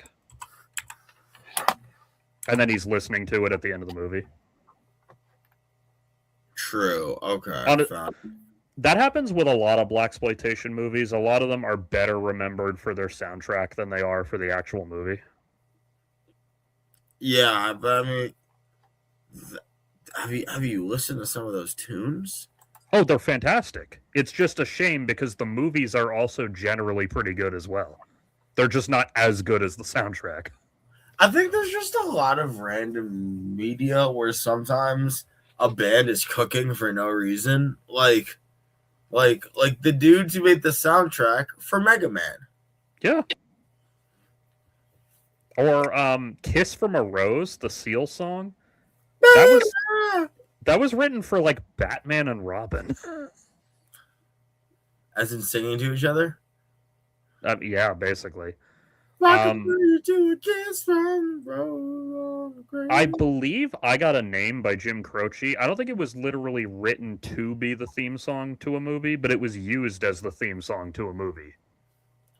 I mean, it's used for that montage in Django. Yeah, well, that's the thing. Unlike most of these instances, it's now better remembered independently than it was for the movie. Oh my gosh, here she is. Buongiorno. Hola. Bonjour. Hello, my little fuck nuggets. For those who don't know, this is my mom. Her name is Mom. Mom is So why did Goku lose to Timmy Turner? Because Timmy Turner has magic. He just wins. But Goku has the Force. That's a different character. You're thinking that's of Grogu. All right, never mind. But Great what if hair. I wish Grogu didn't have the Force? That's true. I don't know. Now, here's the real But I question. love Timmy Turner. Was Timmy I Turner do. packing Schmeat? Because he never once wished for a bigger dick. What is wrong with you? Hey, it's not Something my very joke. wrong with him, and it's not my genes. It's the other person's I was genes. thinking about child cock for 10 fucking minutes. Oh my Oh, god. yeah. So speaking of that, you were talking about Ember from Danny Phantom earlier. Is Ember an adult? She's a ghost. I know, but was she an adult when she died? You are really. All right, I love you. I love you more than life itself, and I would lay down in front of anything to save you. But you're tapped, dude. You're soft. Fucking Yeah, I know. I love you, but there's definitely like the clutch is skipping a couple of gears on the way from 1 to 5. I know, and that is entirely your fault. So not my fault. It is totally the sperm donor's fault. You should hear some of the fucking jokes my mom taught me as a child, man. I mean, Like what? What's one that's not offensive that I can say on air? Oh my I got God. one. All right, Larry. So you're driving a bus, right? Okay. So you get to the first stop, 5 people get on the bus. You get to the second stop, 3 people get off the bus. 2 more people get on the bus. You get to the next stop, 4 people get on the bus. Next stop, everyone gets off the bus, but 2 more people get on the bus. They tell you they're going to stay around till the next ride. Next ride comes along. What's the name of the bus driver? I guess it's me because you said it was me driving the bus. Good job. Okay. Like, I assume that's what the joke is. Okay, but dude, wait for him to get totally baked and then do it. Yeah. He Yeah. comes in with his I had enough eyes. trouble keeping up as it was. He comes in looking like a baby frog, like with this Oh, I've seen stupid smile on his face. Speaking of which, No. See, that's why the whole upstairs. Oh no, that's a gummy. and it's my whole first one of the upstairs day, so no smells- complaining. It smells like he's raising baby skunks in his room. It Yeah, smells like I he has a blow it baby directly skunk into on an his exhaust Yeah. fan. Get a vape, dude. I would, but they're all filled with lead. Yeah. What the fuck are you talking about? That was a thing yeah. recently. Remember that we found out all the vapes had lead in them? Not all the vapes have lead in them. Well, not all, but like You one sound of the like my big brother prominent Donald. ones. Oh my god! Didn't he just sound like They're Uncle Donald for a medically second? regulated for cancer little. patients. I'm gonna assume, on the whole, there's not a giant amount of lead in them. I think it was only one particular brand, but it was like one of the biggest brands. So Oh, this just in: one brand of apple juice was found to have piss in it, so you can't drink apple juice anymore. Otherwise, you're gonna be drinking piss. Like, what are you doing? to be fair, I don't love apple juice to begin with, so like it's all right, but Wow. it would have been better if you said Granny's peach tea, because then I could have made a joke about that fucking terrible Superman movie. Did you guys talk about like movies with like scary mothers in it? No, we didn't, but we could. Yeah. See, okay, this is the type of thing I have every single stream. I keep trying to get this guy where like we do themes. Oh yeah. It's Mhm. Mother's Day. We should do mother shit. But I Uh-huh. think, Well, but we every- have we have a mother. We have the first half, shall we say? But I Nick's mean- right. Very funny. You need themes. I Themes. know. I do have one thing planned to talk about, but I don't think my mom cares about it, so I won't drag her into it. See, but planning to talk about a thing just means you want to talk about a thing. What about Mother's Day? What do you got to say about Mother's Day? I have to say that I'm sorry for not getting you a gift. Stop. I don't want a gift. You're my gift. I know. Well, I I know. mean, Your I don't. present is a present. I'm not into. For me, it's like acts of service. Like that's for my thing. But me doing stuff for other people is the thing that makes me happiest. Yeah. So I like totally loaded my mom up, and that made me thrilled. Larry doesn't need to give me a gift. He is like the most awesome human being, and I can't believe like he's my kid. So She says that knowing the T-shirt I'm wearing at this moment. oh fuck, Larry, I wish you wouldn't wear that. Why? It's so nasty. Yeah, that's why I'm wearing it. I want to make sure that none of the fundies join the stream. Mm. Oh my god! If I had a nickel for every time you're exclusionary, what does it say now? It says Jesus sucks, Satan swallows. But like, Isn't he gross? I didn't make the fucking shirt. I just, Doug, okay. I don't think I even paid for the Fuck shirt. it. I think I'm someone gonna go gave on. it to me. No, all right. Fuck it. I'm gonna go on a limb, bro. He would walk through the sand and carry me. You fucking bet he would carry my fucking load if asked. Don't you dare put him down like that, bro. You got said carry unbelievable load. power. Keep in mind that in the context of this, sucking is a good thing. Larry. I'm- God. It's weird that we use the term cocksucker as an insult because people who suck cock are No, nice. it's weird that we use pussy as an insult. Jesus Christ, call somebody a ball sack. To be fair, the One word little pussy. And they're like, No, to be fair, the word pussy as an insult does oh not my come god! from. Don't you say it's come pusillanimous? Yeah, That it is does a come from a fucking- longer word. It doesn't. Oh my god! That is such a bullshit anachronism, and you know it. It's like how that It one doesn't fit. Aboriginal tribe in Australia, their word for dog is also dog, just by coincidence. It just happened to be dog, and it's not. It happens. It's not about broken clocks and shit. Like, No, it is that. Like like this tribe literally had never been contacted by the West, and then we discovered they still called their dogs dogs. but maybe we were contacted by them. Ever thought about that? That's a more likely scenario, no, you like guys ancient are wrong. astronaut What theory. it was when the ancient aliens were here to Yeah, show here we go. all the different cultures how to build the pyramids. They accidentally left one of the flashcards that they used to teach English. They left it there, and that's how they picked it up. I Just love watch the guy with the crazy hair and all the necklaces.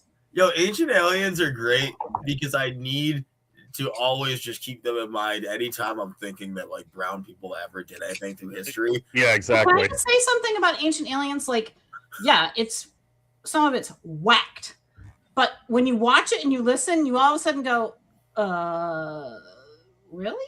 Like, Keep in mind they are very selective with which information they present and how. They're also selective about which locations we're using for ancient alien stuff. Yeah, which that is always true. so fun to me. It's not like we're here in the middle of France because they would not like that. That we're in would not downtown New York. No, no, we're in, like, yeah, okay. Congo, and you're like, oh, okay. Do you We're remember that, can't enforce its own. And this aqueduct. Nick? I know you remember this. I don't know if my mom does. Do you remember that episode of the original Star Trek where they They go to this planet that has built its entire society around 1930s Chicago gangster culture. And they realize it's because a ship 100 years ago accidentally left behind a book on Chicago gangs. Yeah, I hate it. that was a riot.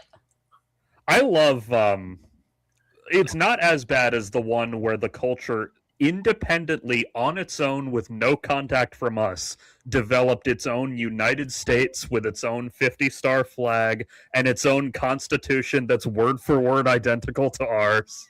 Yeah, but then isn't there a literal Nazi one? Well, yes, but that's another one where it's intentionally basing itself off of another culture, whereas the one with the Constitution was theoretically just coincidence. Not counting the Space Lincoln or the Space Greek, who was the son of the space gods, who then went and called Uhura a negress. Well, the Space Greeks were just actual aliens who, among their many identities in the past, had been the Greek gods. And the Lincoln one was a telepathic alien who took the form of Lincoln specifically because he knew that Kirk admired him. Fuck that. That's too much. Yeah. All too much. See, other aliens in that episode took the form of like Serac or whatever, like people that other members of the crew were big admirers of. It's just that for Kirk it was Lincoln because they knew that the audience would know that one. see, I'm sorry. I've just still been hyper fixated on Most Evil Mother from a movie. Oh, that's most evil? Yeah, Most Evil. We're going for like the wickedest. Like, Does like- Norma Bates count? Because we don't actually see her except for in the prequel show. I'm gonna argue a lot of the Norma Bates stuff is hallucinations because we're doing Ed Gein twisted, so that's not as fair as the like illusion of her. Does the semi-fictional version of Joan Crawford from Mommy Dearest count? That's what I was thinking. Now, to be fair, we don't know how much of that is real, but if it doesn't matter. If we just treat it as fiction, we could say that movie's version of Joan Crawford. What about Carrie? Carrie's mother. Yeah, Ooh, Carrie's mom was a fucking demon from hell. Carrie's mom's a bitch. Carrie's mom's a bitch. She's a big fat bitch. She's the biggest bitch in the whole wide world. Well, okay, you joke. Kyle's mom is up here. She Well, she did Kyle's cause a mom world is war. annoying, but she's not a terrible person. She She's caused just a world war, Larry. well, yeah, she's kind of dumb and she's a helicopter parent. No, but she's not like out she trying to kill people. advocated for an invasion of a country and for warmongering on the basis that she couldn't guide her child, so she would let an entire country face hellfire as a result. That's true. Though I would say Cartman's mom is worse. Carmen's mom's just a crack whore. Well, yeah, but as like Kyle's mom, whatever you say about her, takes reasonably good care of her family. Like she makes sure that they eat healthy and everything. What about What? Snow White's mom? She let her go off and get gangbanged by 7 little men in the woods. You see where I get it, everybody? Okay, but see, hold on. Why are you saying that like it's a bad thing? Are you telling me if you got an offer from 7 bearded men that they will go and they will do chores, make food, they'll completely take care of you, and you get a goddamn gangbang that you're not at least considering it? What makes you think I haven't had that offer at some point in my life? Oh God. What nothing makes me think you haven't even taken it. I don't know your story. I remember in my I took a class in high school where we watched movies, and one of the ones we watched was Snow White. And I made a bunch of people crack up because in the scene where she wakes up in the bed surrounded by the dwarves, I said $20 each or $150 for all at once. Oh my god. I don't like that at all. Do you wanna Yeah, lie? I was 17, man. What do you want from me? I don't like that at all. Why? I don't think at a group rate. What the fuck is this $10 surcharge to have me and my brothers hop in? This is some bullshit. You're getting extra business, and I want $130. Well, to quote the meme, it's in this case the G spot is where all the homies hang out together. Well, yeah, of course, dude. Okay, moving on. What about like the best movie or TV mother? Ooh. I loved Vigilante's mom in Just season to 2 rewind a second. Peacemaker. Because Coraline, terrible mom. True. Coraline's got a fucked up mom. But good moms. I loved Vigilante's mom in Peacemaker season 2. She was pretty great. I loved Simon's mom in Wonder Man. Vigilante's got a lot of drugs. He's got a lot of drugs. Yeah, he does, because he doesn't know what to. He steals them from the bad guys, and he doesn't know what to do with them, so he just throws them in his fucking basement. He's got bricks, bro. I don't know why he doesn't. Didn't he say some reason he doesn't flush it? Didn't he say he didn't want to get like the sewer rat stoned or something? Yeah, no, Oh my like he has a messed up idea about the ecology of. Oh, it was the gators in the sewer. He thought there were gators in the sewer. The gators are like more active than they are, and he doesn't want them to get like cocaine, but like it's not a thing. Honestly, Simon's mom from Wonder Man reminds me of my mom, except Haitian. Okay, I guess I have to watch Wonder Man now. Yeah, like she obviously is a Haitian immigrant, so she sounds very different from my mom, but in terms of like personality, kind of reminds me of her a lot. Oh my god.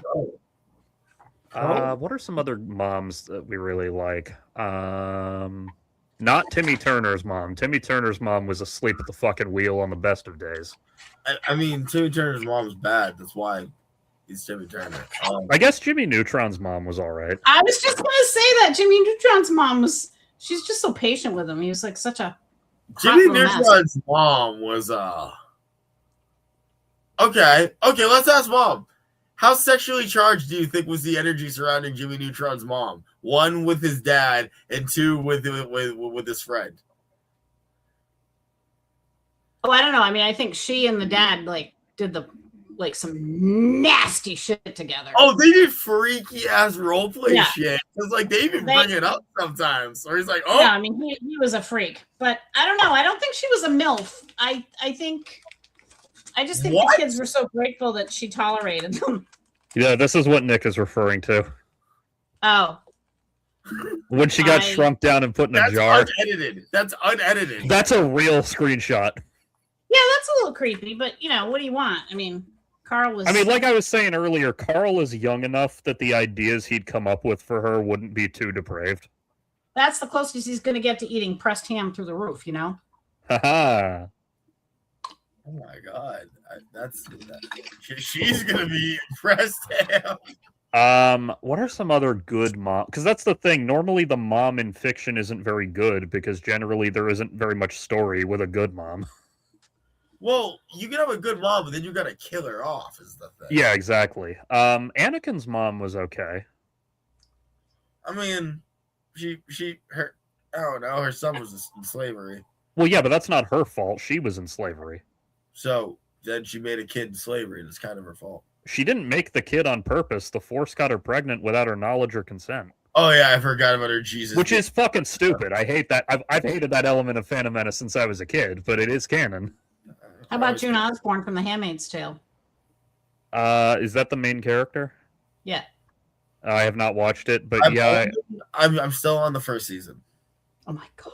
I can't get over the fact that the main character is played by a fucking Scientologist. Like, I just can't take the show seriously knowing Gilead that. is real, and it is here, and we have to make sure it doesn't spread.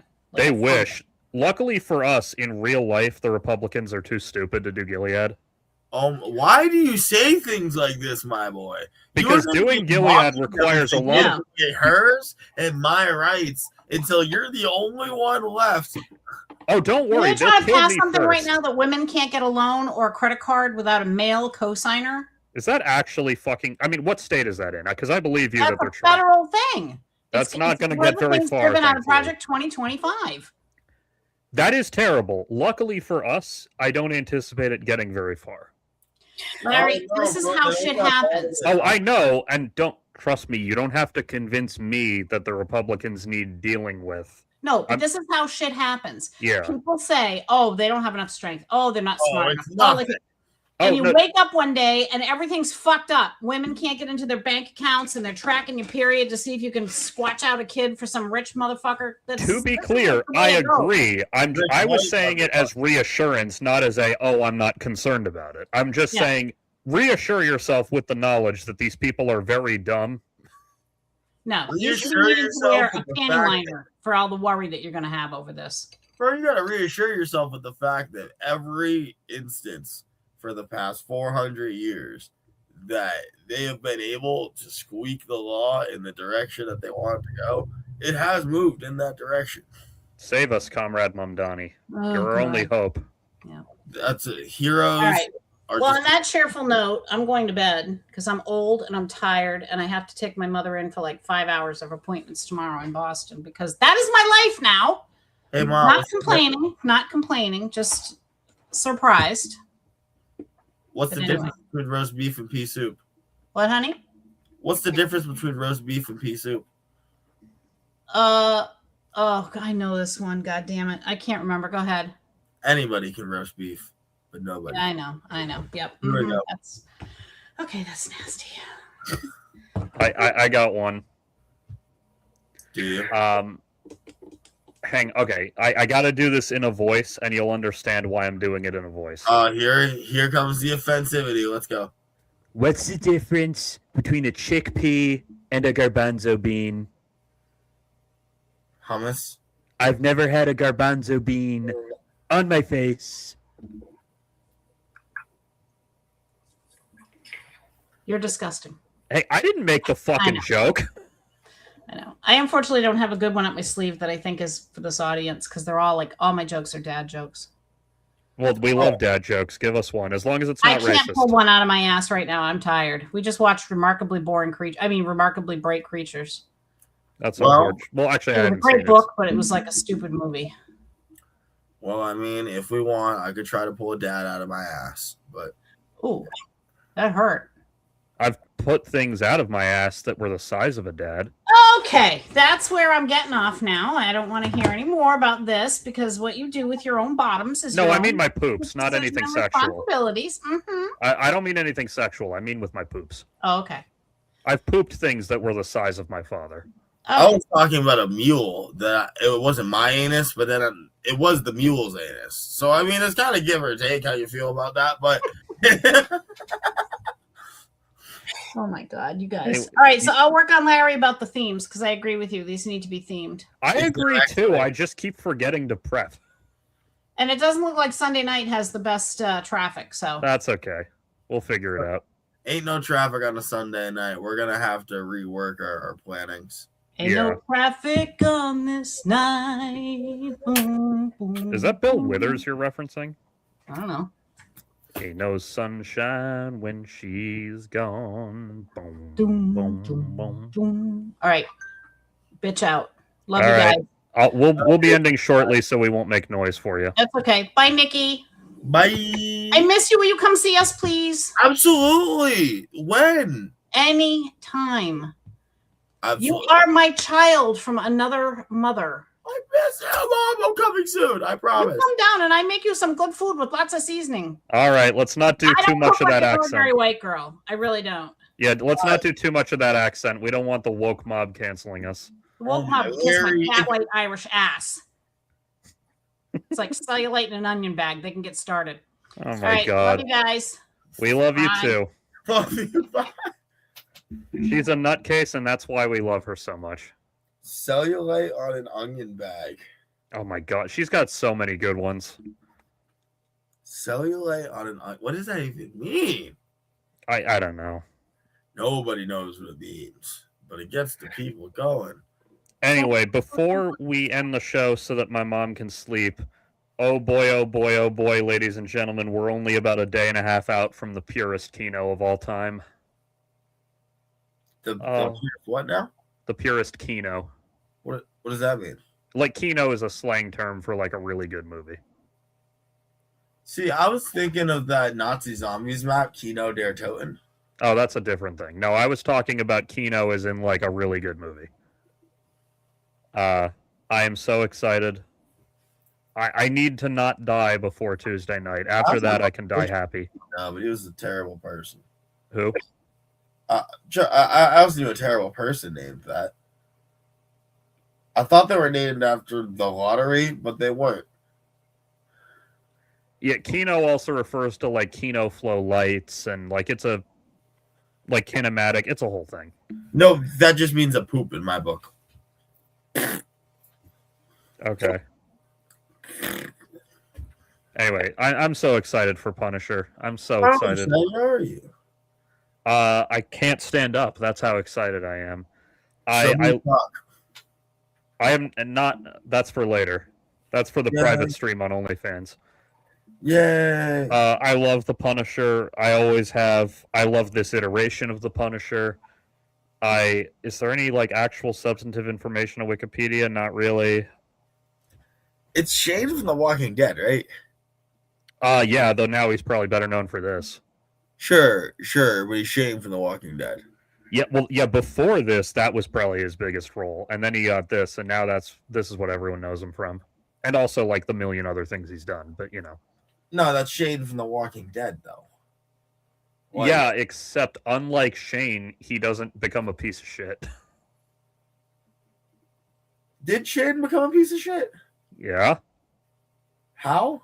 he tried to rape Rick's wife. Oh, I forgot about the TV doing that. Yeah, and also, like, I mean, you could make the argument that he just adjusted to the apocalypse too quickly.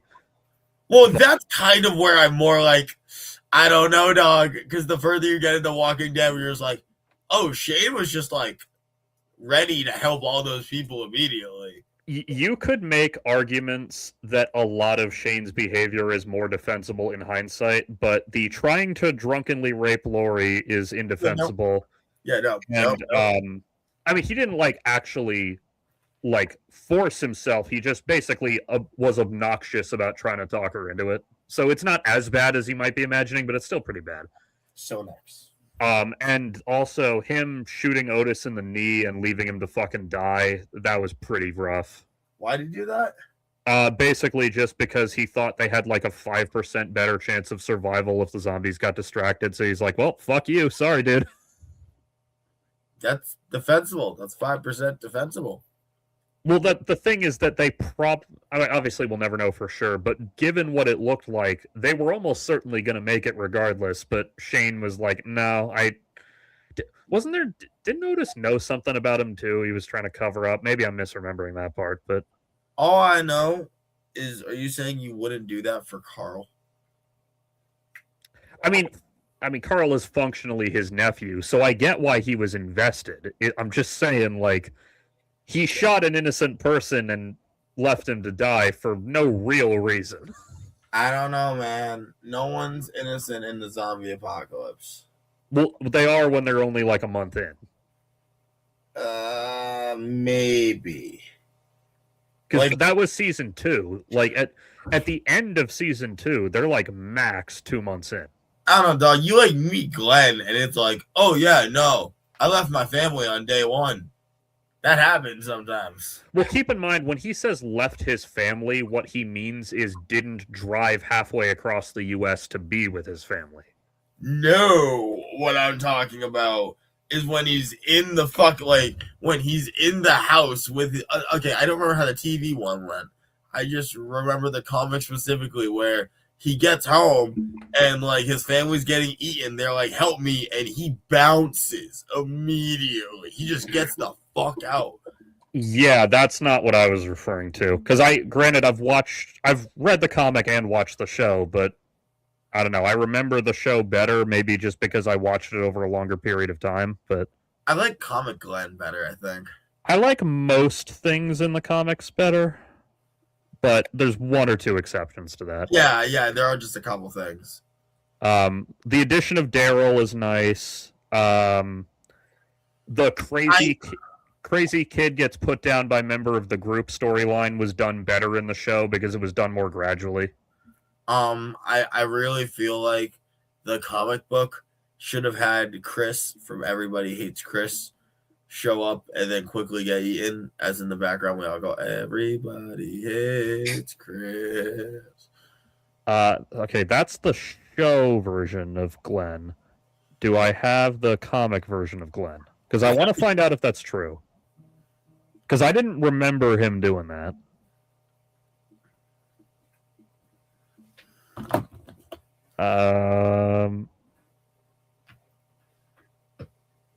He had a strained relationship with his parents. Yeah, it doesn't really say anything about his parents other than the fact that he was semi-estranged from them. Because I remember the scene you're talking about, but I don't think that was Glenn. I think that was one of the other characters. Gabriel, maybe? Gabriel did that with his parishioners in the show. I'm pretty sure I'm talking about Glenn. Glenn was kind of intentionally the unrealistically moral member of the group. Like, that was on purpose. And I'm not even complaining because it worked for his character.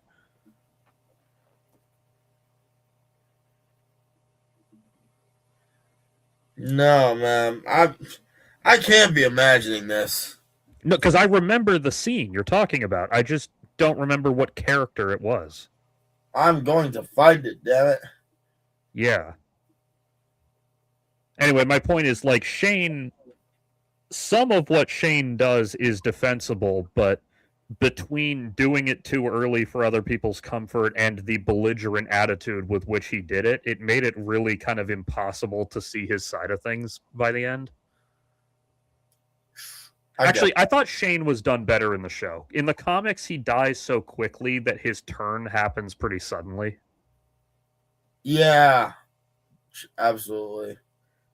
Well, that's the thing, is that in the comic, just because it's a comic and it's a very different format from weekly TV, shit happens quicker in the comic. A lot of the time that's to its benefit, but sometimes it's a detriment. But, like, it does mean that they didn't spend an entire fucking season at the farm, you know, like everyone complained about.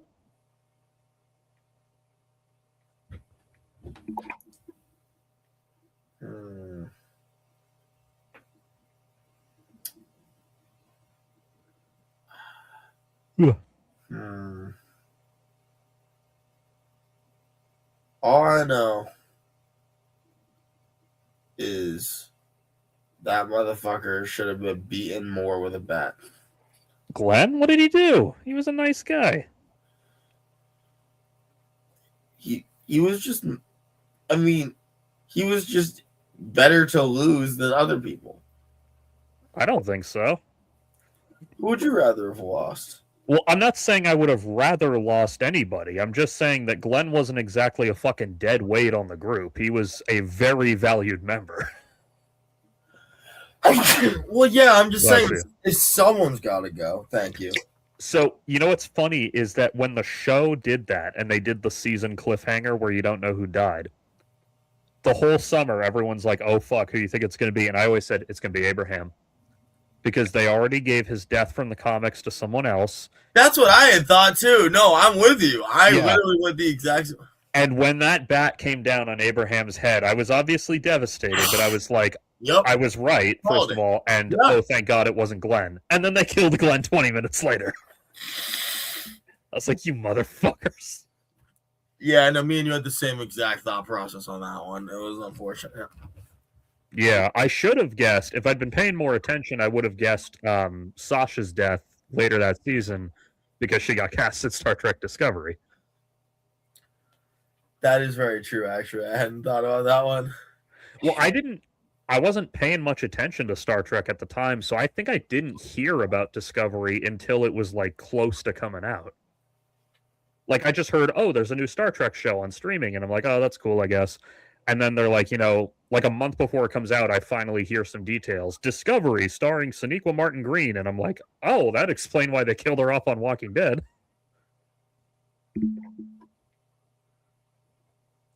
Like, how did she die again? She was captured by the Saviors, and they wanted to use her as a bargaining chip. So what she did, and they were specifically transporting her in a coffin as, like, you know, a symbol. Yeah. And she purposefully snagged, it wasn't specifically cyanide, but it was some kind of toxic thing that would kill her. And, like, a little pill, snuck it in, and took the pill during transport so that when Negan cracked open the coffin, her zombified form would attack him. She basically used her own corpse as a suicide tactic.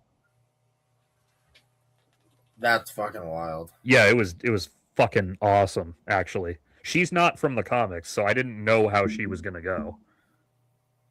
That's just such a fucking choice. Wow. There's a similar bit, actually, to bring it back to the Punisher. There's a similar bit that I really remember from the very end of the Max series, where, and I could pull it up, but it'd take a lot of finding because I don't know which issue it is, and it might be fucking copyright. Who knows? So I'll just tell you about it. He tells Punisher, he's at the end of his fucking rope. Like, it's the end of the series. He's 65 years old. His whole body's fucked up.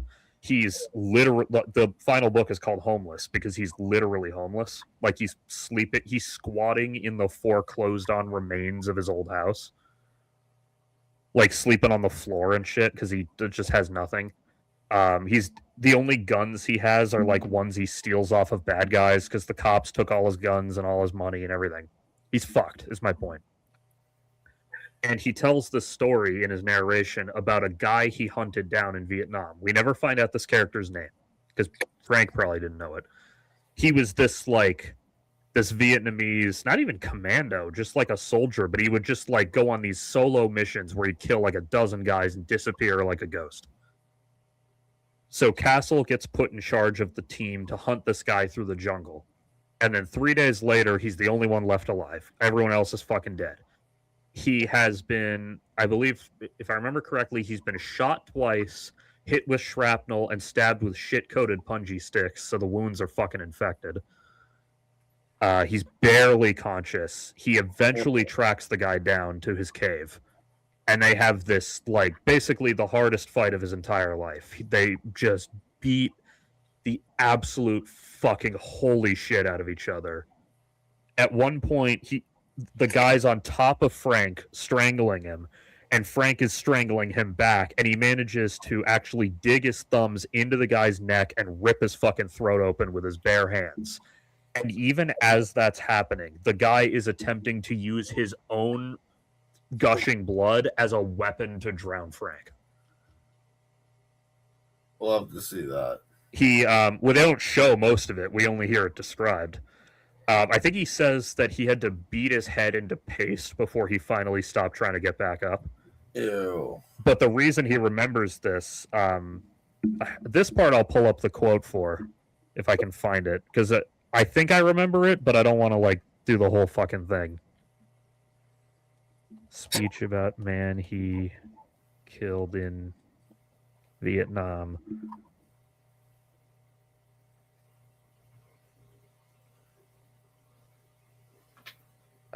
No. Oh, here it is. Here it is. I think I found it. Oh, okay. So I'll just read the whole fucking thing. He's talking about like the guys he's hunting who aren't as afraid of him anymore. They used to run. They used to hear me coming and run like hell. They used to, but not anymore. It was easier when they ran. Now they stand and fight. They lie in wait. They give chase. They hunt me as much as I hunt them. And every time I bleed, they believe a little more that they can win. I hear what they say about me now, that I'm not the man I used to be. They're right. It's times like this I remember a man I once met in Vietnam. He'd killed 38 men that we knew of, ambushing patrols just south of Phu Bai.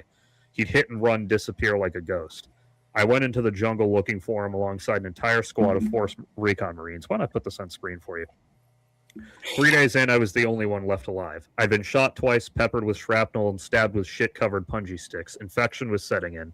I was barely conscious when I managed to drop a grenade into his tunnel. He still nearly killed me. Even as I ripped his throat apart with my bare hands, he tried to drown me in his own blood, so hot it burned my face. His head lolled to one side, held on by nothing but rage and flaps of skin. Yet still he crawled after me, reaching for me, breathing through all his bubbling, gaping wounds. I had to beat his head into paste before he finally stopped twitching. This is the part I was trying to remember. I staggered out of that jungle alive, feeling like I'd won. A few years later, as I watched the fall of Saigon from my living room, I realized what a fool I'd been. I think about that man every time I bleed, every time my bones ache, or my body begs me to let it down and die. I think they mistyped it. Or I start to run low on rage. It used to be a man like that would have ruled the world. On his back, whole empires would have been raised or conquered. I don't pray, but if I did, I'd pray to him every goddamn day. And that is why Jason Aaron is my second favorite Punisher writer of all time, because he wrote that monologue. Dog, that is a great line, and that's a good place to end. Because Yeah, I think so. Anyway, I hope we see that energy in The Punisher: One Last Kill. By the time you see us next on Wednesday night, we will have, or I will have seen it. I don't know if you will have, Nick, but I'm going to. possibly. I am not going to watch it. I am going to sit my white ass down and listen. My white ass will not be listening. Anyway, thank you for joining us tonight. Feel free to like the stream and subscribe to the channel and turn on the bell icon. I leave up all the old stream VODs. We have a debate with Based of True and Tax Brass we did. You can watch an edited, well, not edited, but cut together version of that. Happy Mother's Day to all y'all out there. Happy Dia de los Mamos. Soon we will be opening up our Patreon where you will catch possibly raunchy content. Who knows? No promises. It's certainly raunchier in the sense of copyright. There we go. I'll put it that way. It's edited very carefully so as to not trigger copyright. I'll put it that way. But yes, we do actually intend to launch our Patreon at some point. We have content for it already shot. Mom, if you can hear me, push Larry for this.